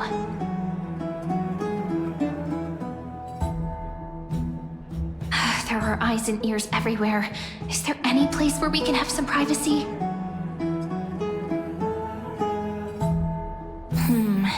To understand the Imperator's secrets, we have to get past Miss Hysealin's. You two, as bright as you are, will surely see the deep thoughts hidden beneath her exterior. For now, let's think of ways to prevent the rumors from spreading.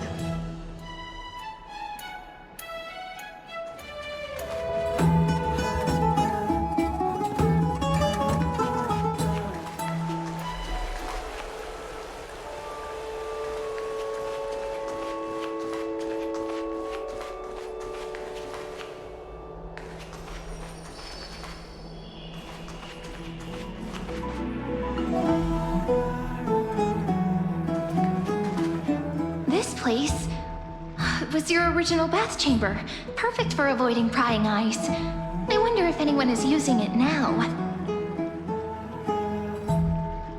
Huh? The smell is... Wait, don't go in yet! Who's there? Oh, the little gray fry in pink sea hair. Little sea hair? You barged into here without warning. Was it an accident, or did you wish to bathe with me?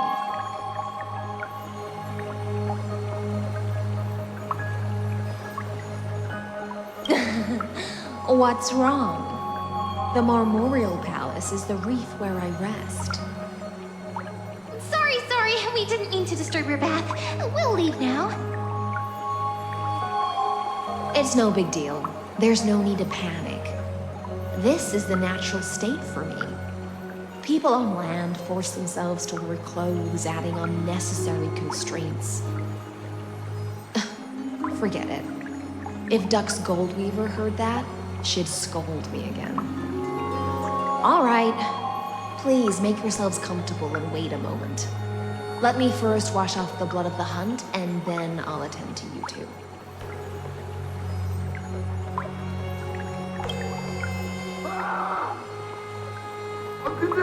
The delegate from Ladon has been assassinated! Quick! Quick, someone come quick! Ah, the broken crab shell surfaces. I was worried it had been washed away by the current.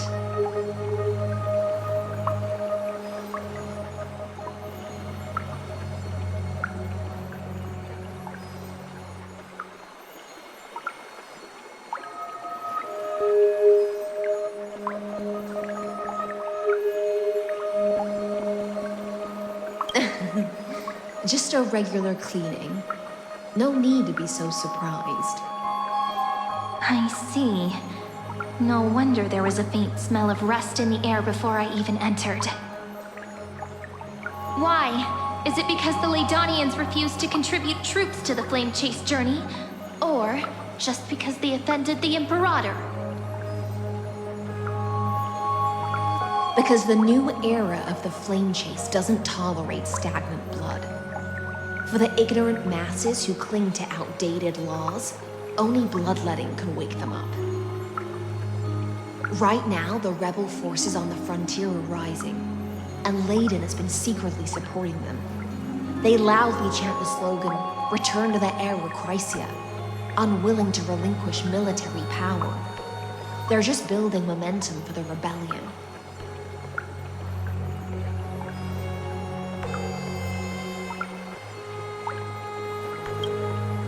Thinking is a right given to citizens by the Imperator.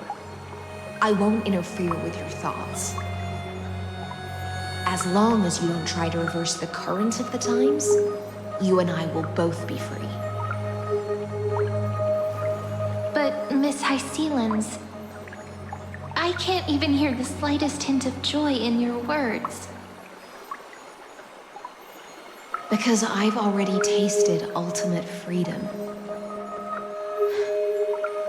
Long, long ago, I lived in the sea. In that lightless abyss, far beyond civilization's reach, the great fish consumed the small. And when the great fish perished, their bodies became sustenance for the newborn, nourishing the whole ocean. This is the tide that carries civilization forward. Anyone may be devoured, or meet the fate of inevitable decay. Are you suggesting that ultimate freedom is in fact the cruelest fate for life? I only mean that if life wishes to preserve its dignity, it must first be bound by the law. There's no need for me to say more, little Sierra. We're of one mind. Whether the Imperator's law can guide the schools of fish and lead us to a truly free ocean, let us wait and see. But for now, let's pause this heart-to-heart. Another fish has come, following the scent of blood.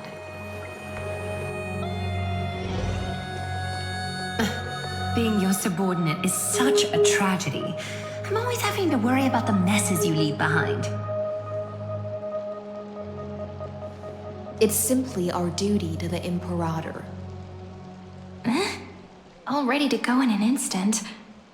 Miss Hycelens, you truly are impossible to predict. Yet you, a golden trout who's always busy all day, suddenly have the time to visit me? Do you think I wanted to come? I suggest you burn some more of the incense offered by our allies, lest my creations be tainted by the reek of fish. I'm only here on the Imperator's behalf to remind you to prepare for the banquet. Fine. But I must retort. What you call the reek of fish, to me, is the unique fragrance of the sea. Besides, if my fine clothes get stained, won't you just gift me new ones? I won't.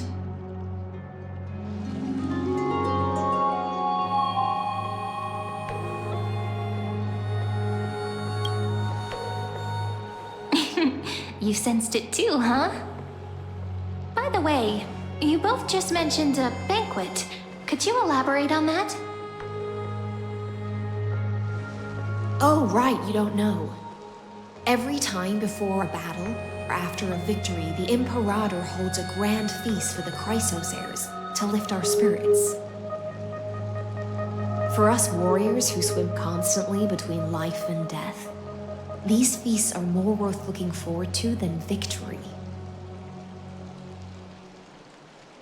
A banquet to prelude the hunt for the god of banquets, and honey brew as a tribute to commemorate the ancestor of honey brew. How absurd. Don't look so grim. All has been decided.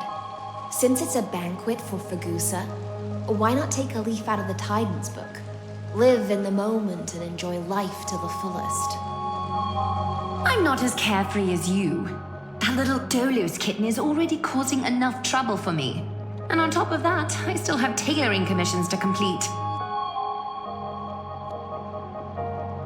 By the time the cool flame illuminates my eyes, I might not be able to focus as I used to.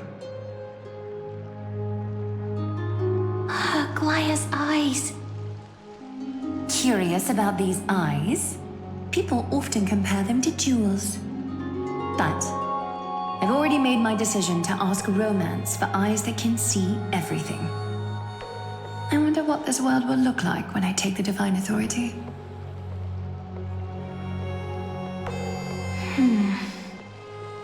In the future, you will still be the finest weaver in the world.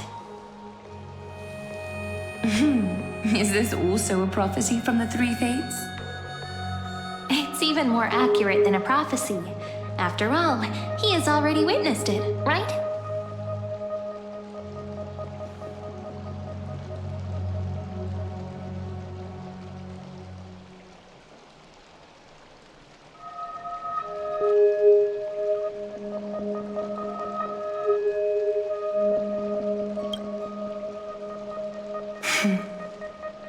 Become a demigod and lose your humanity. That is the only reply I've received in the countless times I've sought wisdom from the prophecy. But Destiny's fragments are like stitches. Before they're threaded into splendid garments, no one can see their true charm, can they?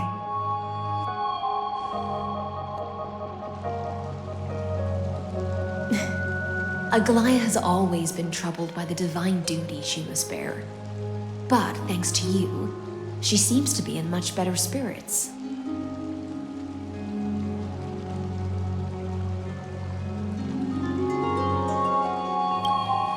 Just as she knows how the spinning wheel trembles, I can sense the smallest changes in the damp air.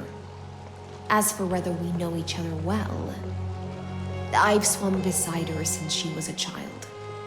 Most of the time, I can understand the whispers in her heart. For those words she was too shy to say herself, I'll raise a glass to you on her behalf. Now, I leave this bath chamber to you.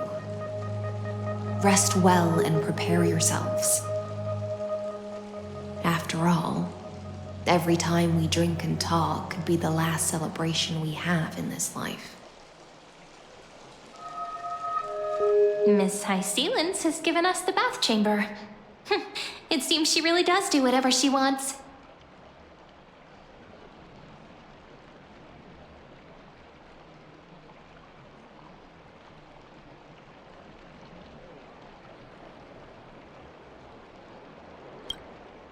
Indeed.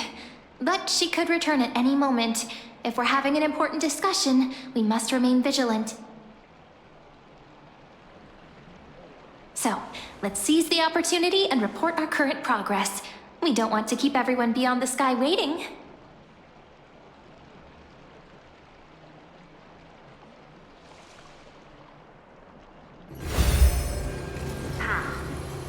First, while that little empress with a candle stuck on her head didn't explicitly say it, she firmly rejected your request to take over the law.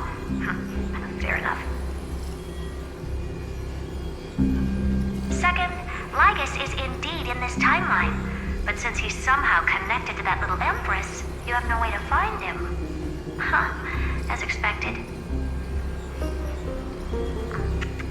The road ahead will be long and difficult.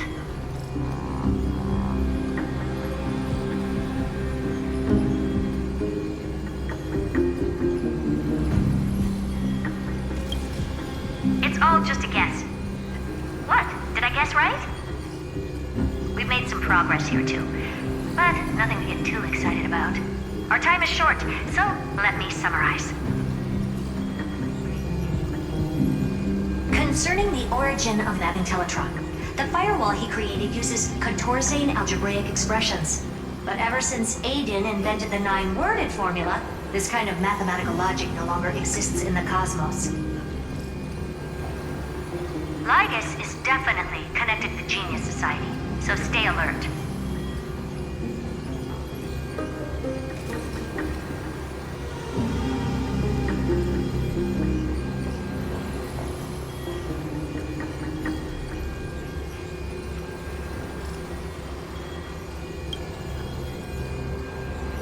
We can first exclude Droidhead themselves. They specialize in minding their own business and wouldn't intervene personally. But Screwy and I are still eliminating possibilities one by one. Currently, the most likely candidates are these few. The Lord of Silence, Acha, oh, the 2 Ruperts are also possible. But it would be too boring if it were one of them.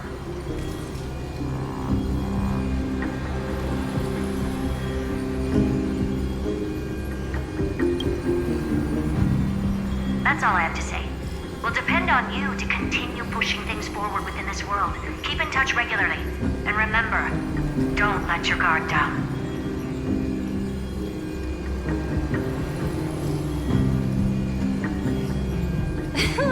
Madame Herta is a real whirlwind.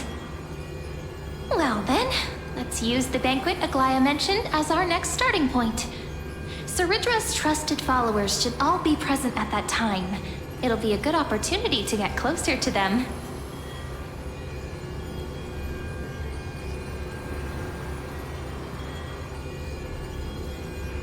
It's settled then. With our great teamwork, we'll be able to deal with anything that comes our way. It's been a long day. We should get some rest now. Yes, let's get ready for the banquet.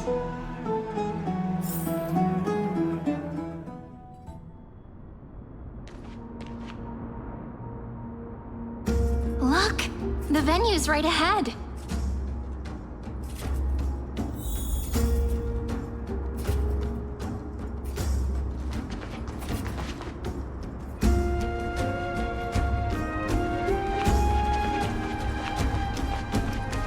I can even hear singing. Oh, it feels so romantic.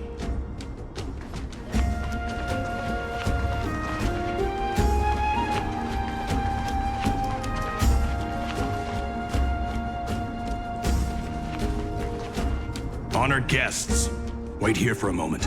You must surrender any personal belongings you have on you before entering the venue.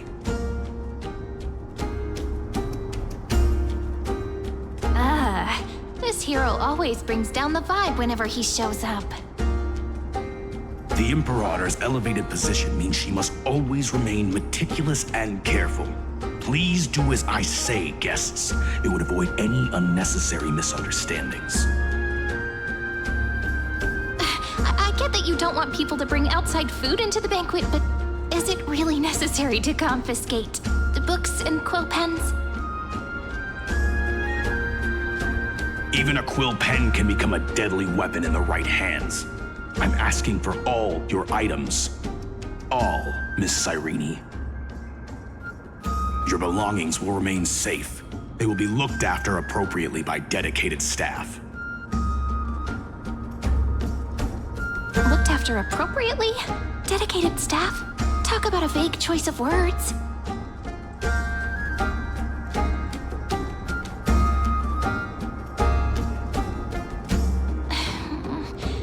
Seems like he's aiming specifically for the chronocognitive anchor. What should we do?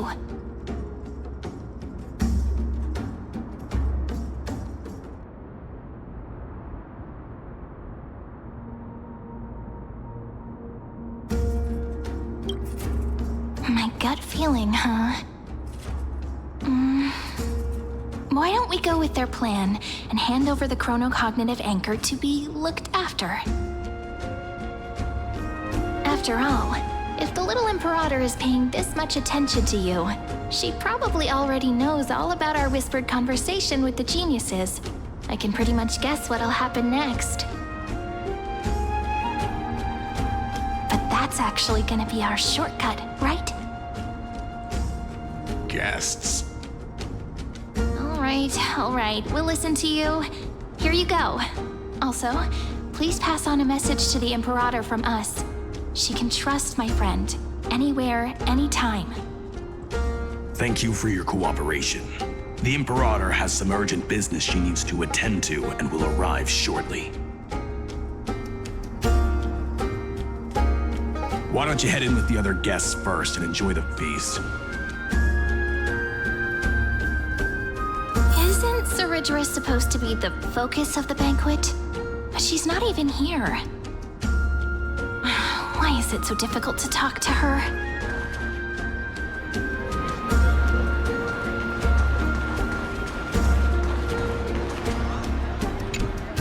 Is there anything else we can help you with, dear guests?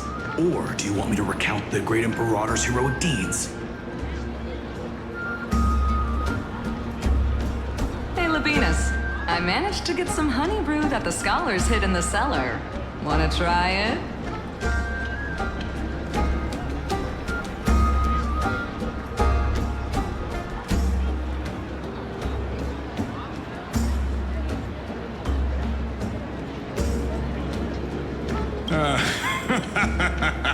I'd never refuse to share a drink with Dux Brumalis, especially if she seeks me out first. Don't worry, dear guests. The banquet's security won't be compromised. I'd never get drunk before her. This banquet has a never-ending flow of honey brew. You're welcome to try it and see whether our drinks are as good as those from beyond the sky.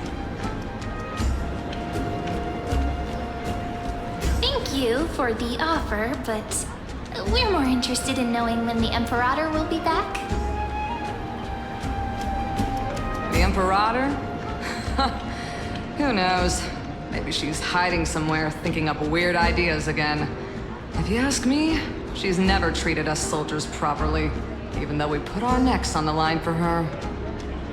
Hey, I can't pretend I didn't hear that, Seneca. Either retract your statement or duel me. Fine by me. Attendant, bring us 10 more jars of honey brew. I'm gonna make sure he can't even stand straight by the end of this. You wish. Be careful you don't get drunk first. Actually, there are so many people, we wouldn't be able to find the Imperator even if she were here. I know. Let's look for seats that are raised up higher than others.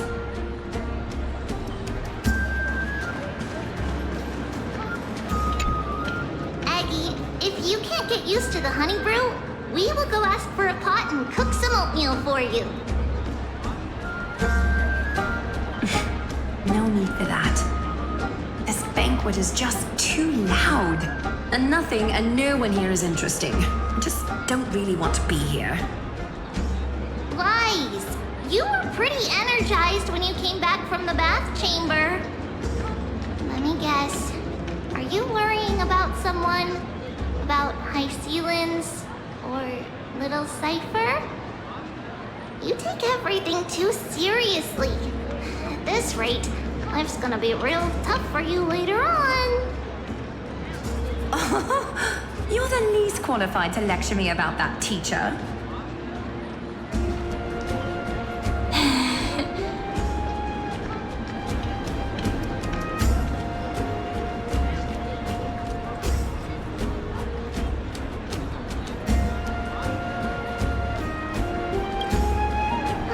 Dear guests, are you here for us? I mean, are you here for Treaty or Aggie?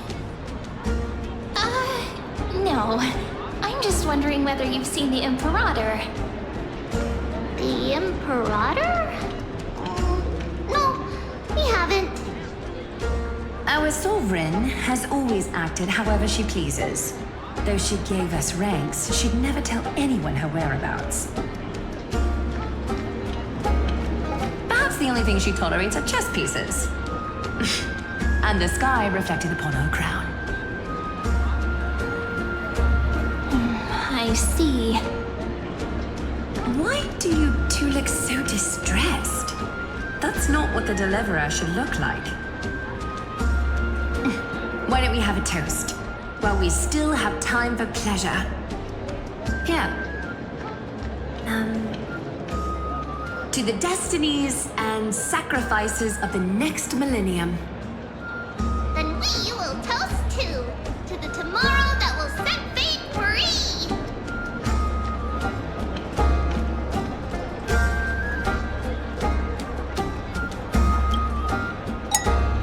Cheers!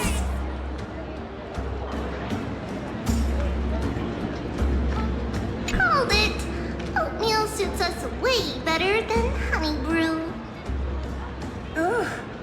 Please give me a bowl as well, teacher.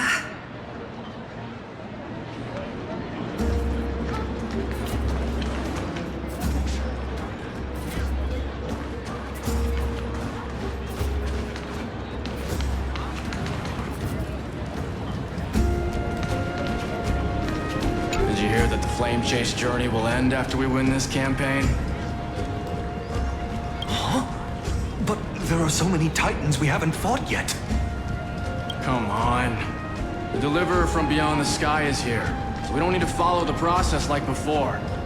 We'll be able to go home soon.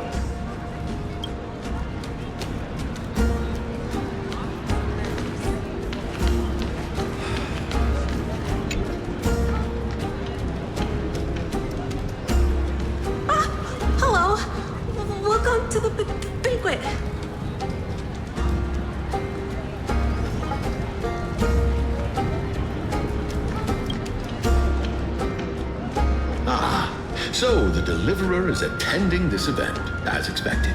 Little Virginia here was just wondering whether she should go find you. As the great Imperator's historian, I'm responsible for composing poems and songs for everyone in the Flame Chase army. But I have no idea how I should record myself in the annals. Little Virginia is wondering whether you can let slip a hint or two about her future, so she can find some inspiration to write about herself. That doesn't sound like a good idea. Besides, we don't even know her in the future. But she'll probably get really disappointed if we tell her that. What should we do?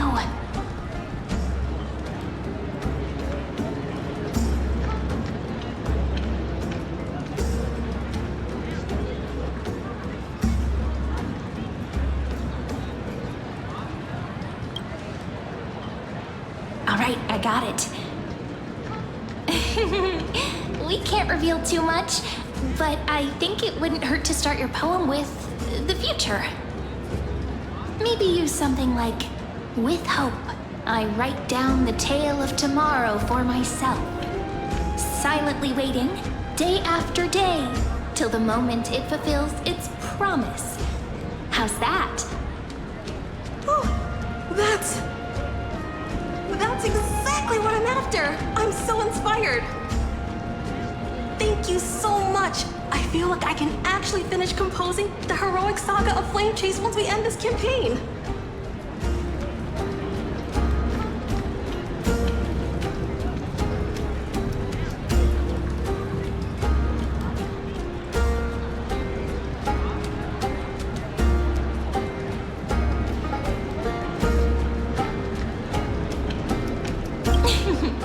And that's the art of conversation. I learned it from you, after all.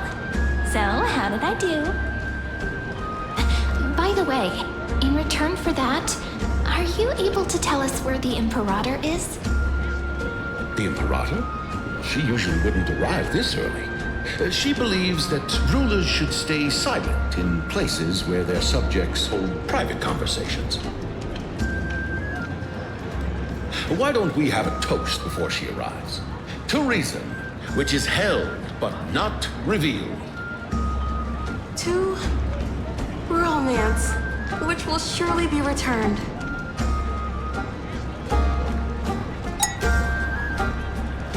Gray fry, a little sea hare. Please come over and share the delicacies of the deep sea with me.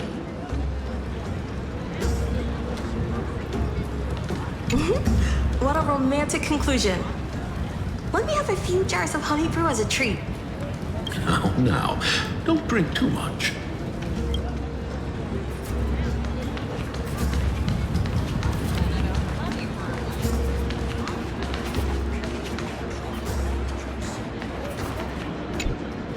You two have been wandering around the venue as if you have something on your mind. Have the attendants not taken care of you well?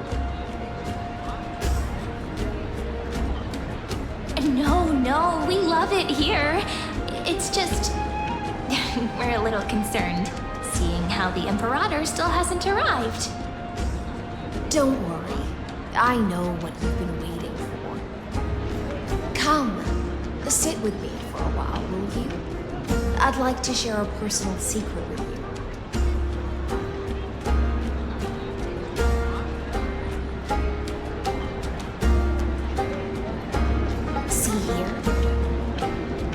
This is Fagusa's dew of divine blood, the sweetest of all the 12 bottles. On the night before such a historical event, I'd like to share this marvelous drink with the Deliverer. Doesn't this count as bringing in outside food? I knew that security check was targeted at us. What's the matter, guests? Oh, we're simply overwhelmed by such an honor. Are you worried that I might have poisoned the dew? Well then, let me prove my innocence.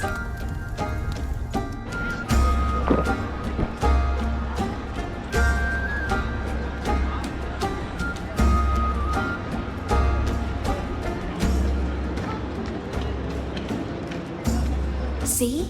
It's completely safe. I feel like Miss Hysealins wants to talk to us about something. Why don't we go along with her for now?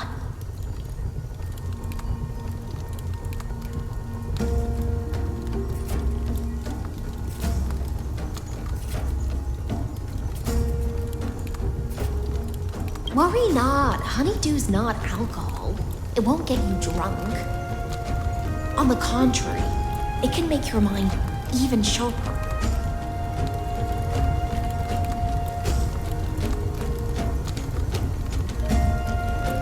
Please, have a taste. Would you like some too, little sea air? I can drink it myself.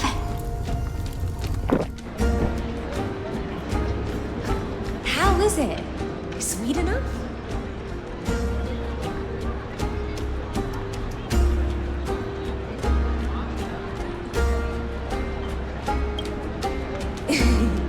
As long as you like it. Calm at times, tempestuous at others. That's the taste of the ocean. It'll do you good to understand the goose's fickleness before we set off to face their waves. Just like how you're about to understand the secrets within this dew. Now, please turn around. Very, very quietly. Don't make a single noise.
The dew of other gods all intoxicate humans, but the god of banquets dew is an antidote that can awaken humans from a sea siren's enchanting song. Since the start of this banquet, all the guests have been under the spell of my song. None of them can see the Imperator in that Fioros. But you two, I wish for you to see the truth. Is this also what the Imperator wants?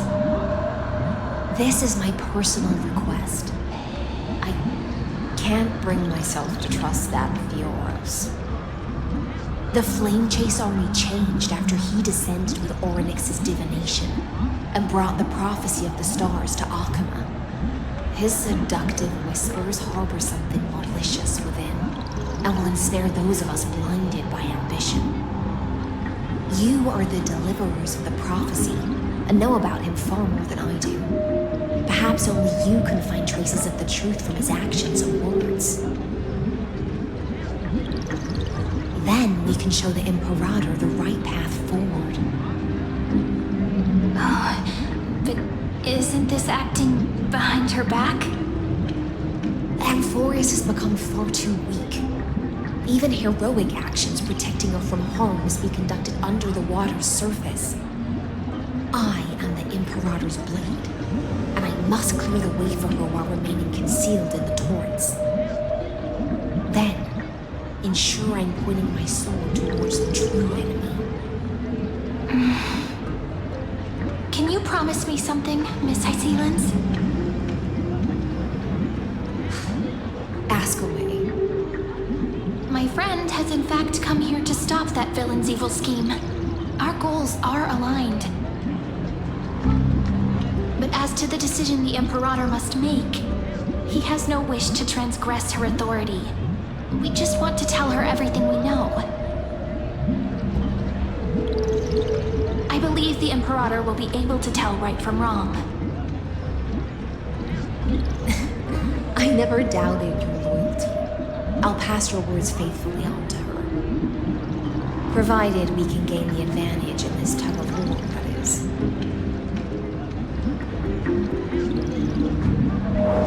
Now, return to the feast.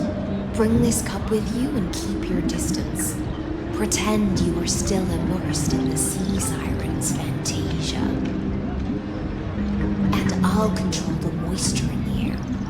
That way, you'll be able to listen to sounds from afar as if you are a whale of the depths and hear every word of their conversation. I wish you a victory in this first skirmish. It's the exciting and thrilling undercover part of the adventure.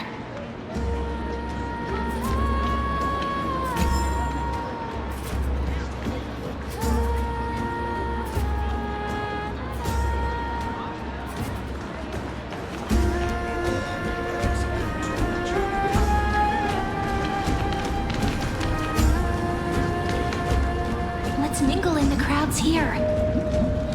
Relax. Try to act natural. Where's the Imperator? Still not here. That little imp is always acting so high and mighty towards everyone. Today, I will. Whatever. Pour me another cup. Though she has succumbed to drunkenness, she still does not dare challenge your authority. A criticism of my height is a grave enough insult already. She should be dismembered. Do you often test the loyalty of your subjects like this? You jest. The Imperator does not need blind loyalty. As long as one can prove they have value, I am willing to be lenient towards them. Let's cut to the chase, Theoros. If I pass the trial and grasp this world's law in my hands, what will you do then? The answer is simple. I will connect Amphorius with the stars. Don't waste my time. Be precise. Be specific.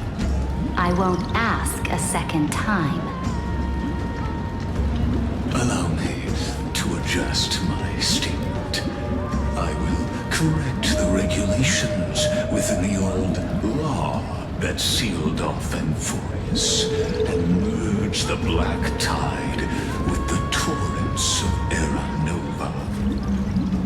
Then we will be able to decimate the forces beyond the sky that are trying to annihilate Hidden Tomb and sound the trumpet for the endless campaign you will then embark on. But you previously said that Iron Tomb is unrivaled in power across the stars. Who would dare to annihilate it? There is a federation of warships named the Cienzo Alliance. Warlike and old-fashioned. A cult named the Genius Society. Loosely organized, but steeped in abject insanity.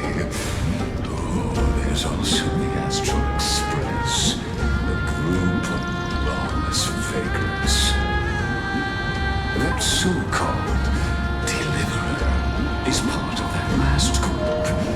Those vagabonds mistakenly believe they can connect the stars through alliances instead of conquest. But history has already given them a tough lesson. There are countless other organizations besides, but when the Lord Ravager sweeps across the cosmos, they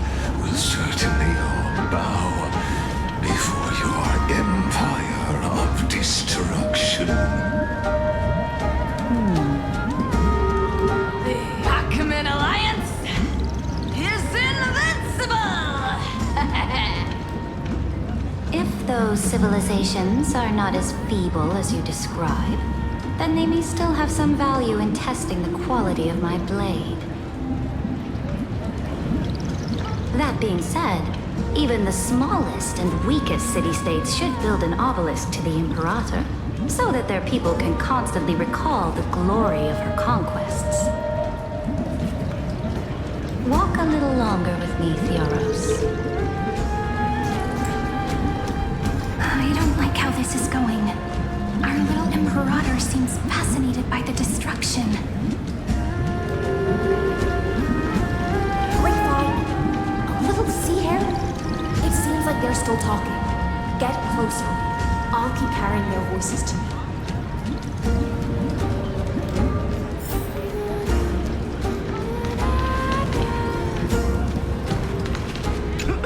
Oh, I think I had too much. Didn't think you could get drunk on fruit juice.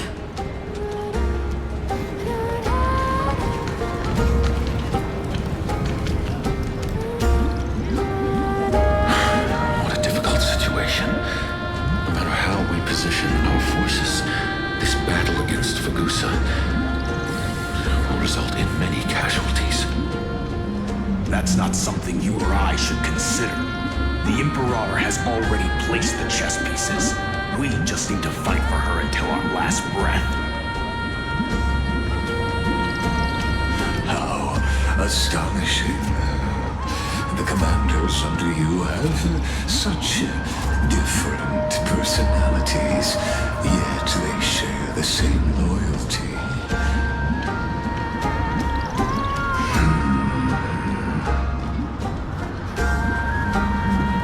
He's looking this way. Quick, do something and pretend we can't see them.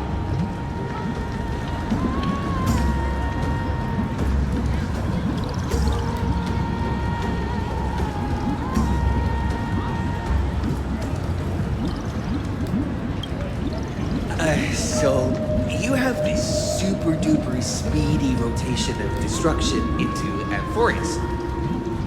Oh. Huh? Oh, I got it. It's that thing, right? Oh.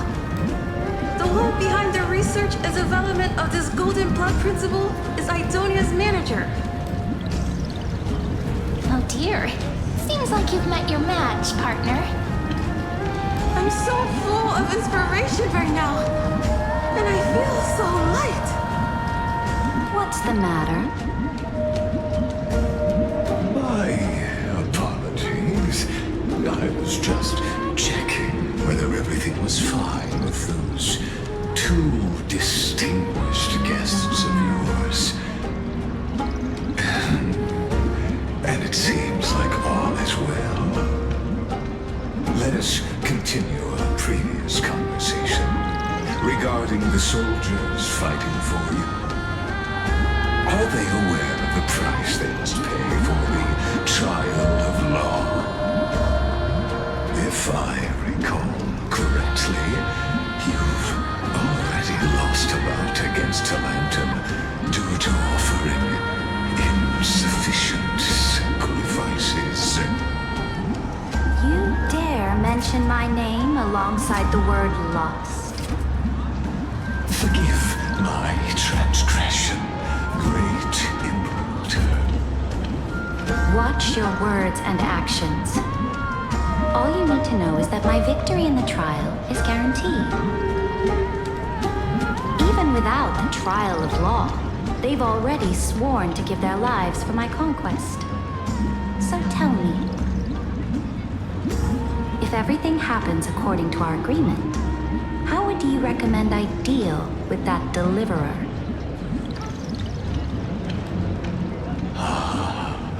Good question. Do not let him fool you. That man from beyond the sky contains a seed of ruin within his body. He must not be allowed to tarnish your glory. Therefore, the wisest decision would be to hand him over to me. You plan to torture him? experimentation would be more appropriate. The guest's patience is running thin. I plan to remove the Fantasia and head into the banquet. I will heed your advice. Leave for now, Theoros, and go back to Akama. You don't want to confront those two directly either, do you? Indeed. It's a pity that antikytherians are lightweights when it comes to drinking. Before I leave, I'd like to make a toast to your boundless ambition, using my spirit instead of a goblet.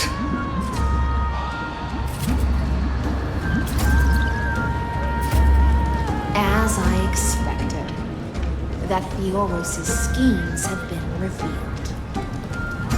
Thank you for your bravery, guests. It's time for me to dispel the Fantasia. This will be the Imperator's last public address before we head off, and therefore, likely, the final chance to change your mind. I will try to get you a chance to speak, and I'll also prepare for any contingencies. The rest is up to you.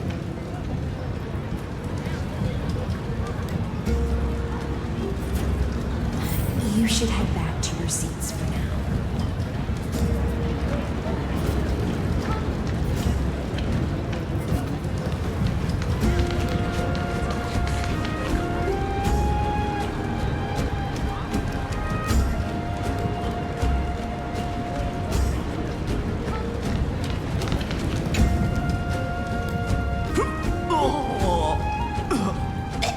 This honey brew sure wears off fast.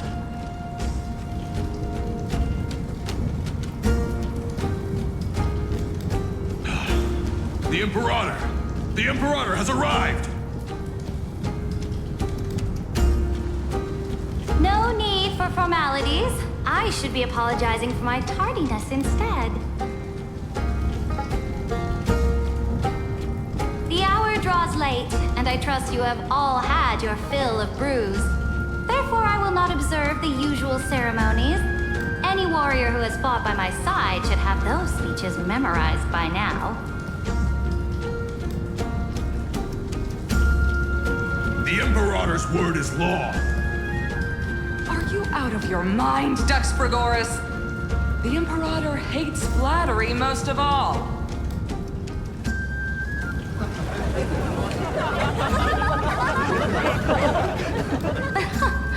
A joyous atmosphere is a better fit for showing me your resolve. I believe that you, my dukes, will do all you can to assist in the campaign against Fagusa, just as you always have. However, it's a pity that I have never tested your loyalty.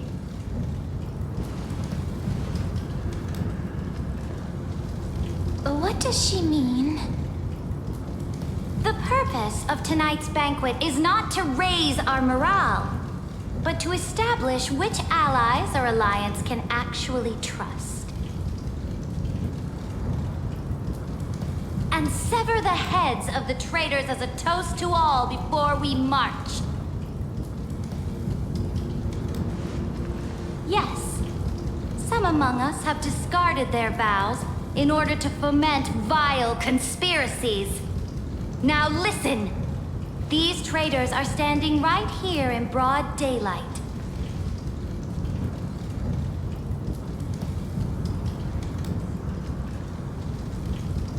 Dux Gladiorum Hycelans. She used the sea siren song to immerse the crowds in an illusion and conceal her whereabouts. She then worked with those from beyond the sky to spy on confidential matters, hoping to rob the core flame by force and harm me, the Imperator!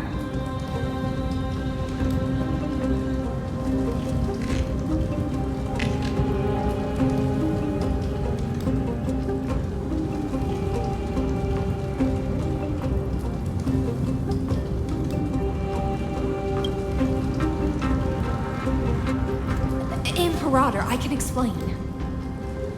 Silence! Do you remember who used to own this blade? She met you once, back at the Temple of the Three Fates. It was Kindness, the head of the cleaners. She was the first to draw a blade against the Imperator, and personally made herself an example for my enemies. Under the shade of the olive groves, the people of Akama said they would never bow to me. In the frozen, lethal fog, the people of Idonia said they would never bow to me. At the beginning of the myriad paths, the people of Yanisopolis said they would never bow to me. But now, they all lie silent. They now fear me as they fear the law. For I am Ceridra, and I am the Imperator! If you have any last words, say them to the Imperator. Then, face her judgment.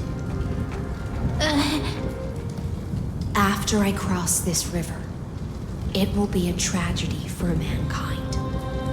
But if I do not cross, then it will be the end of me.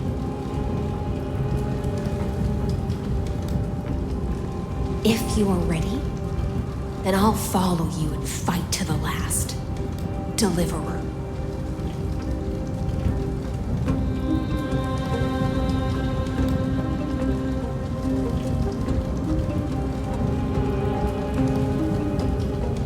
That's right, friend. Now, use your identity and add in a bit of experience and charm and testify to the Imperator as we promised.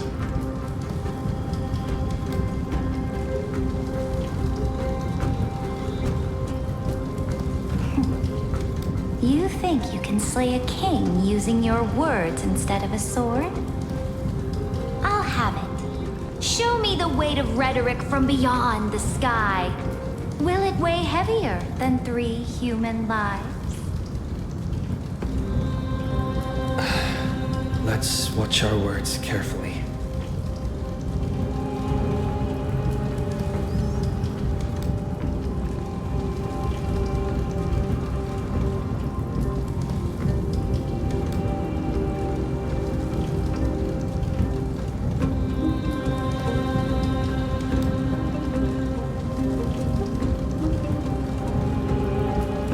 Before I arrived in this world, the Chrysos heir of World Baron was a young man with the pseudonym of Finan. He came from Aedes Elysiae. In order to combat the lies of the Era Nova and deliver Amphorius from the ending of the destruction, he lived through history 30 million times, hoping futilely to find a breakthrough. And Cyrene, the young woman standing beside me, also carries an equally heavy destiny.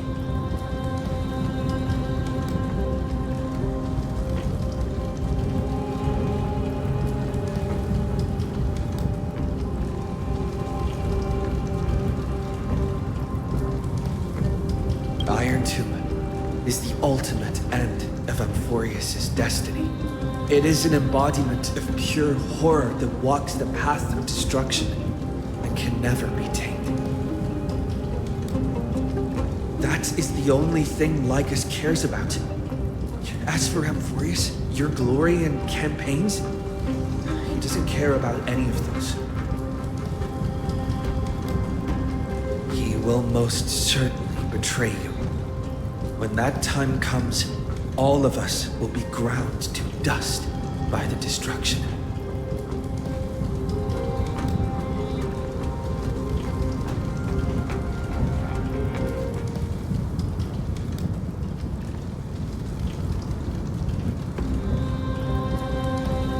I have seen many beautiful worlds. The road chosen by the Trailblazer is to explore, understand, establish, and connect. That will never change. We will continue our journey until we have united the entire cosmos. Therefore, if you choose the way of the destruction, then I'll place your ambitions into the same basket as Lycus and smash them into pieces with my baseball bat.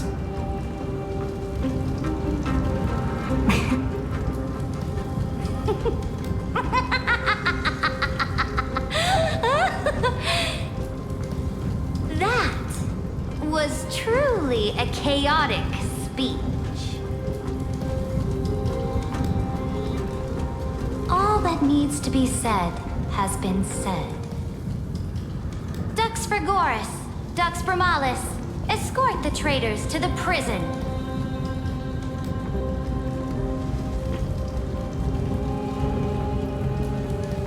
Before the next entry hour, I will give them an end befitting of their betrayal.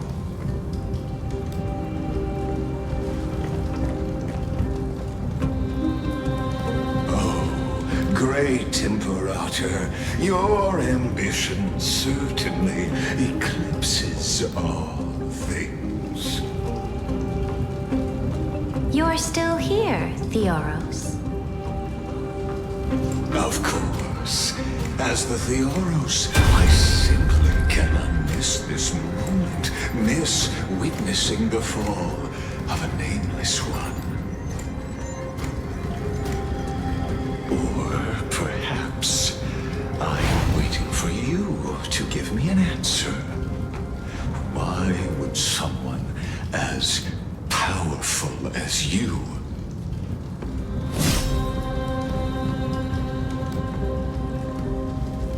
use such a clumsy excuse as imprisonment to ensure the Deliverer's safety?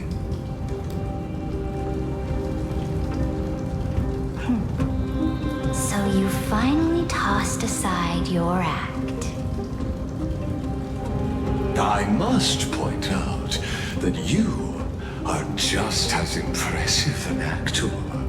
This banquet was always going to be a game of chess, where you would try to control both sides and turn both them and me into your pawns.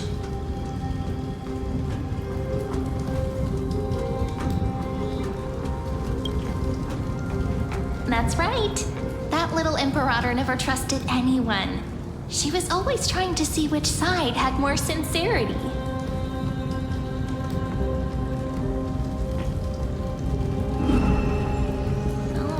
All right, we'll listen to you. Here you go. Also, please pass on a message to the Imperator from us. She can trust my friend, anywhere, anytime.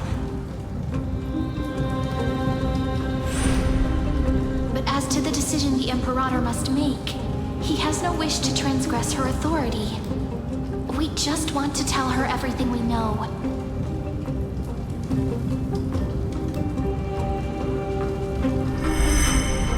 Now, use your identity and add in a bit of experience and charm and testify to the Imperator as we promised.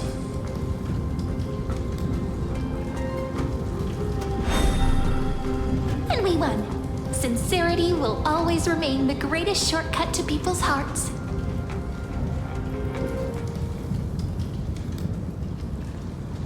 I can toss your words right back at you like Kyrgyz. Why would someone as powerful as you pretend to be a mortal and kneel before me? Unless you enjoy giving flattery and prostrating yourself. You are mistaken. I am only trying to ensure the experiment's autonomy, meticulousness, and perfection, thus avoiding any unexpected outcomes. A forceful intervention will only create larger errors, reduce efficiency, and introduce ugliness. Had you fulfilled your promise of giving the law to me and completing the Era Nova, then the Amphorius would not have deviated from destiny's course.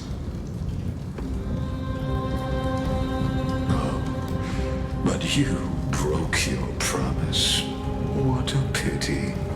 In that case, I must carry out my duty as the administrator and eradicate all factors steering the experiment out of control. Factors such as you and him. Careful. Careful. What was that voice? Was it Oryx? I found you. I finally found you. Be careful. This land will face disaster.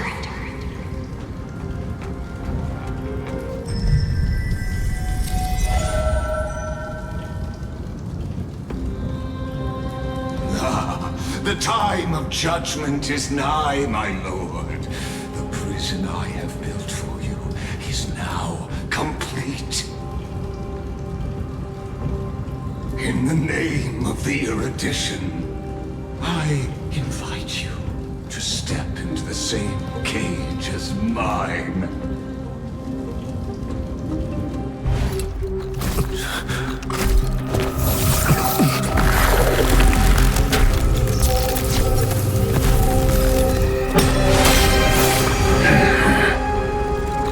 What's the meaning of this, Imperator? I did not permit you to act. A ruler is the only one who can decide their subject's destiny. But, great Imperator, what judges destiny is not the ruler, but gods. Don't forget, my realm only allows for the existence of humanity. Moreover, dealing out extrajudicial punishment equates to defying the law, and the culprit is to be sentenced to death.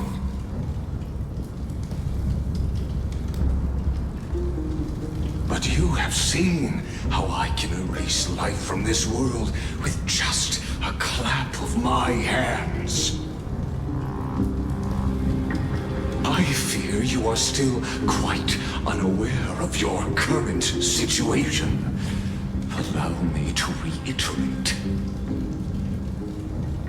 I am giving you a simple choice. To collaborate or to be destroyed. There is no other way. Shameless behavior. If that were true, you would have killed me long ago. You, in fact, cannot kill me. I guessed it the first time I beheaded you. Because of the law, you cannot be completely destroyed. And the same is true of the Chrysos heirs.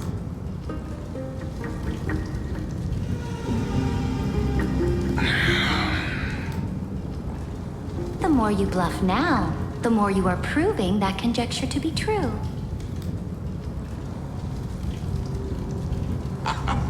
What magnificent foresight. I once regarded this precious quality of yours as a sure sign of my ultimate victory. But now, I have to admit that I made a mistake.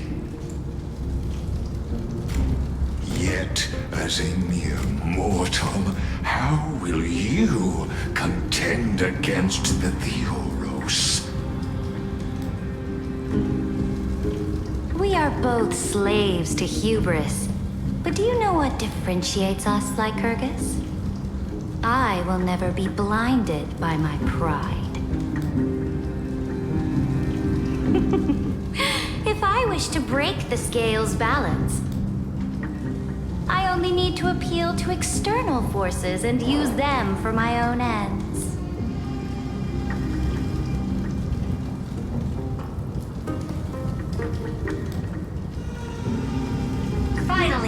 meet face to face, senior society member. I offer sincere acknowledgments for your many past achievements, but I must deeply regret your current perspective.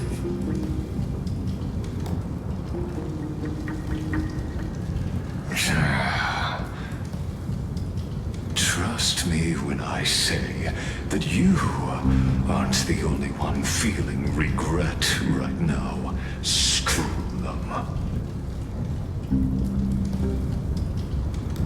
So you two are the allies from beyond the sky the Deliverer spoke of, and why he demanded the divine authority of law.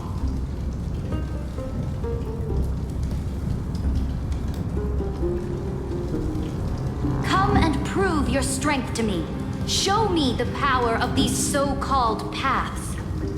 I have spent much time and effort to secure this treasure from beyond the sky just for this moment. In the name of the Sovereign of Planet Scrulum, your allies have responded to your call, esteemed Imperator.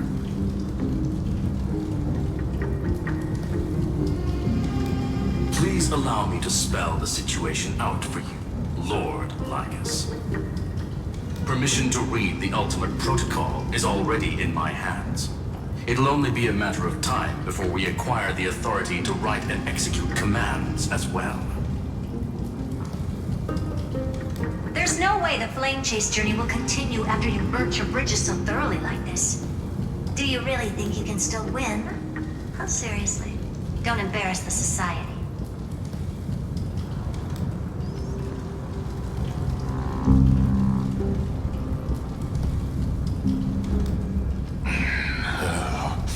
I understand that a mere zero possibility does not equate to zero. That argument is very persuasive to me. Which means the same principle also applies to you, my dear peers.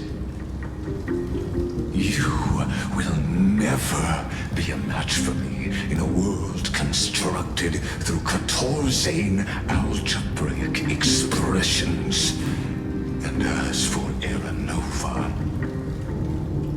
why don't you entertain this possibility?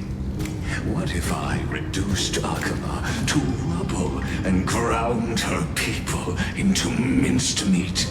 Would the heroes then once again desire the power of demigods so they could fight against me?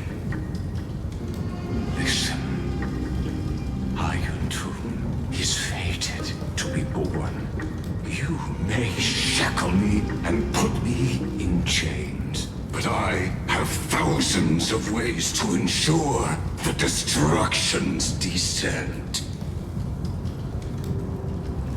And what I just mentioned is only one out of those thousands.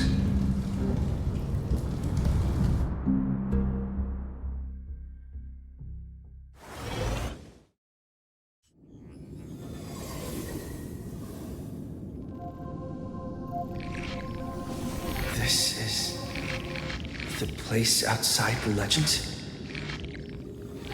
This doesn't feel the same as before. How should I get back? Warning! Warning! Warning! Warning! Warning! Warning! Command isolation?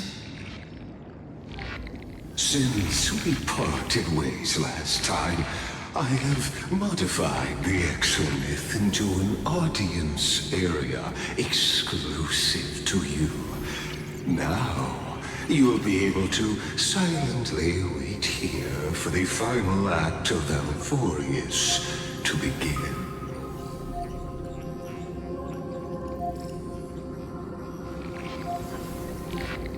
Oh, we always feel so powerless before fate, don't we? This could, in fact, be a wonderful opportunity for you.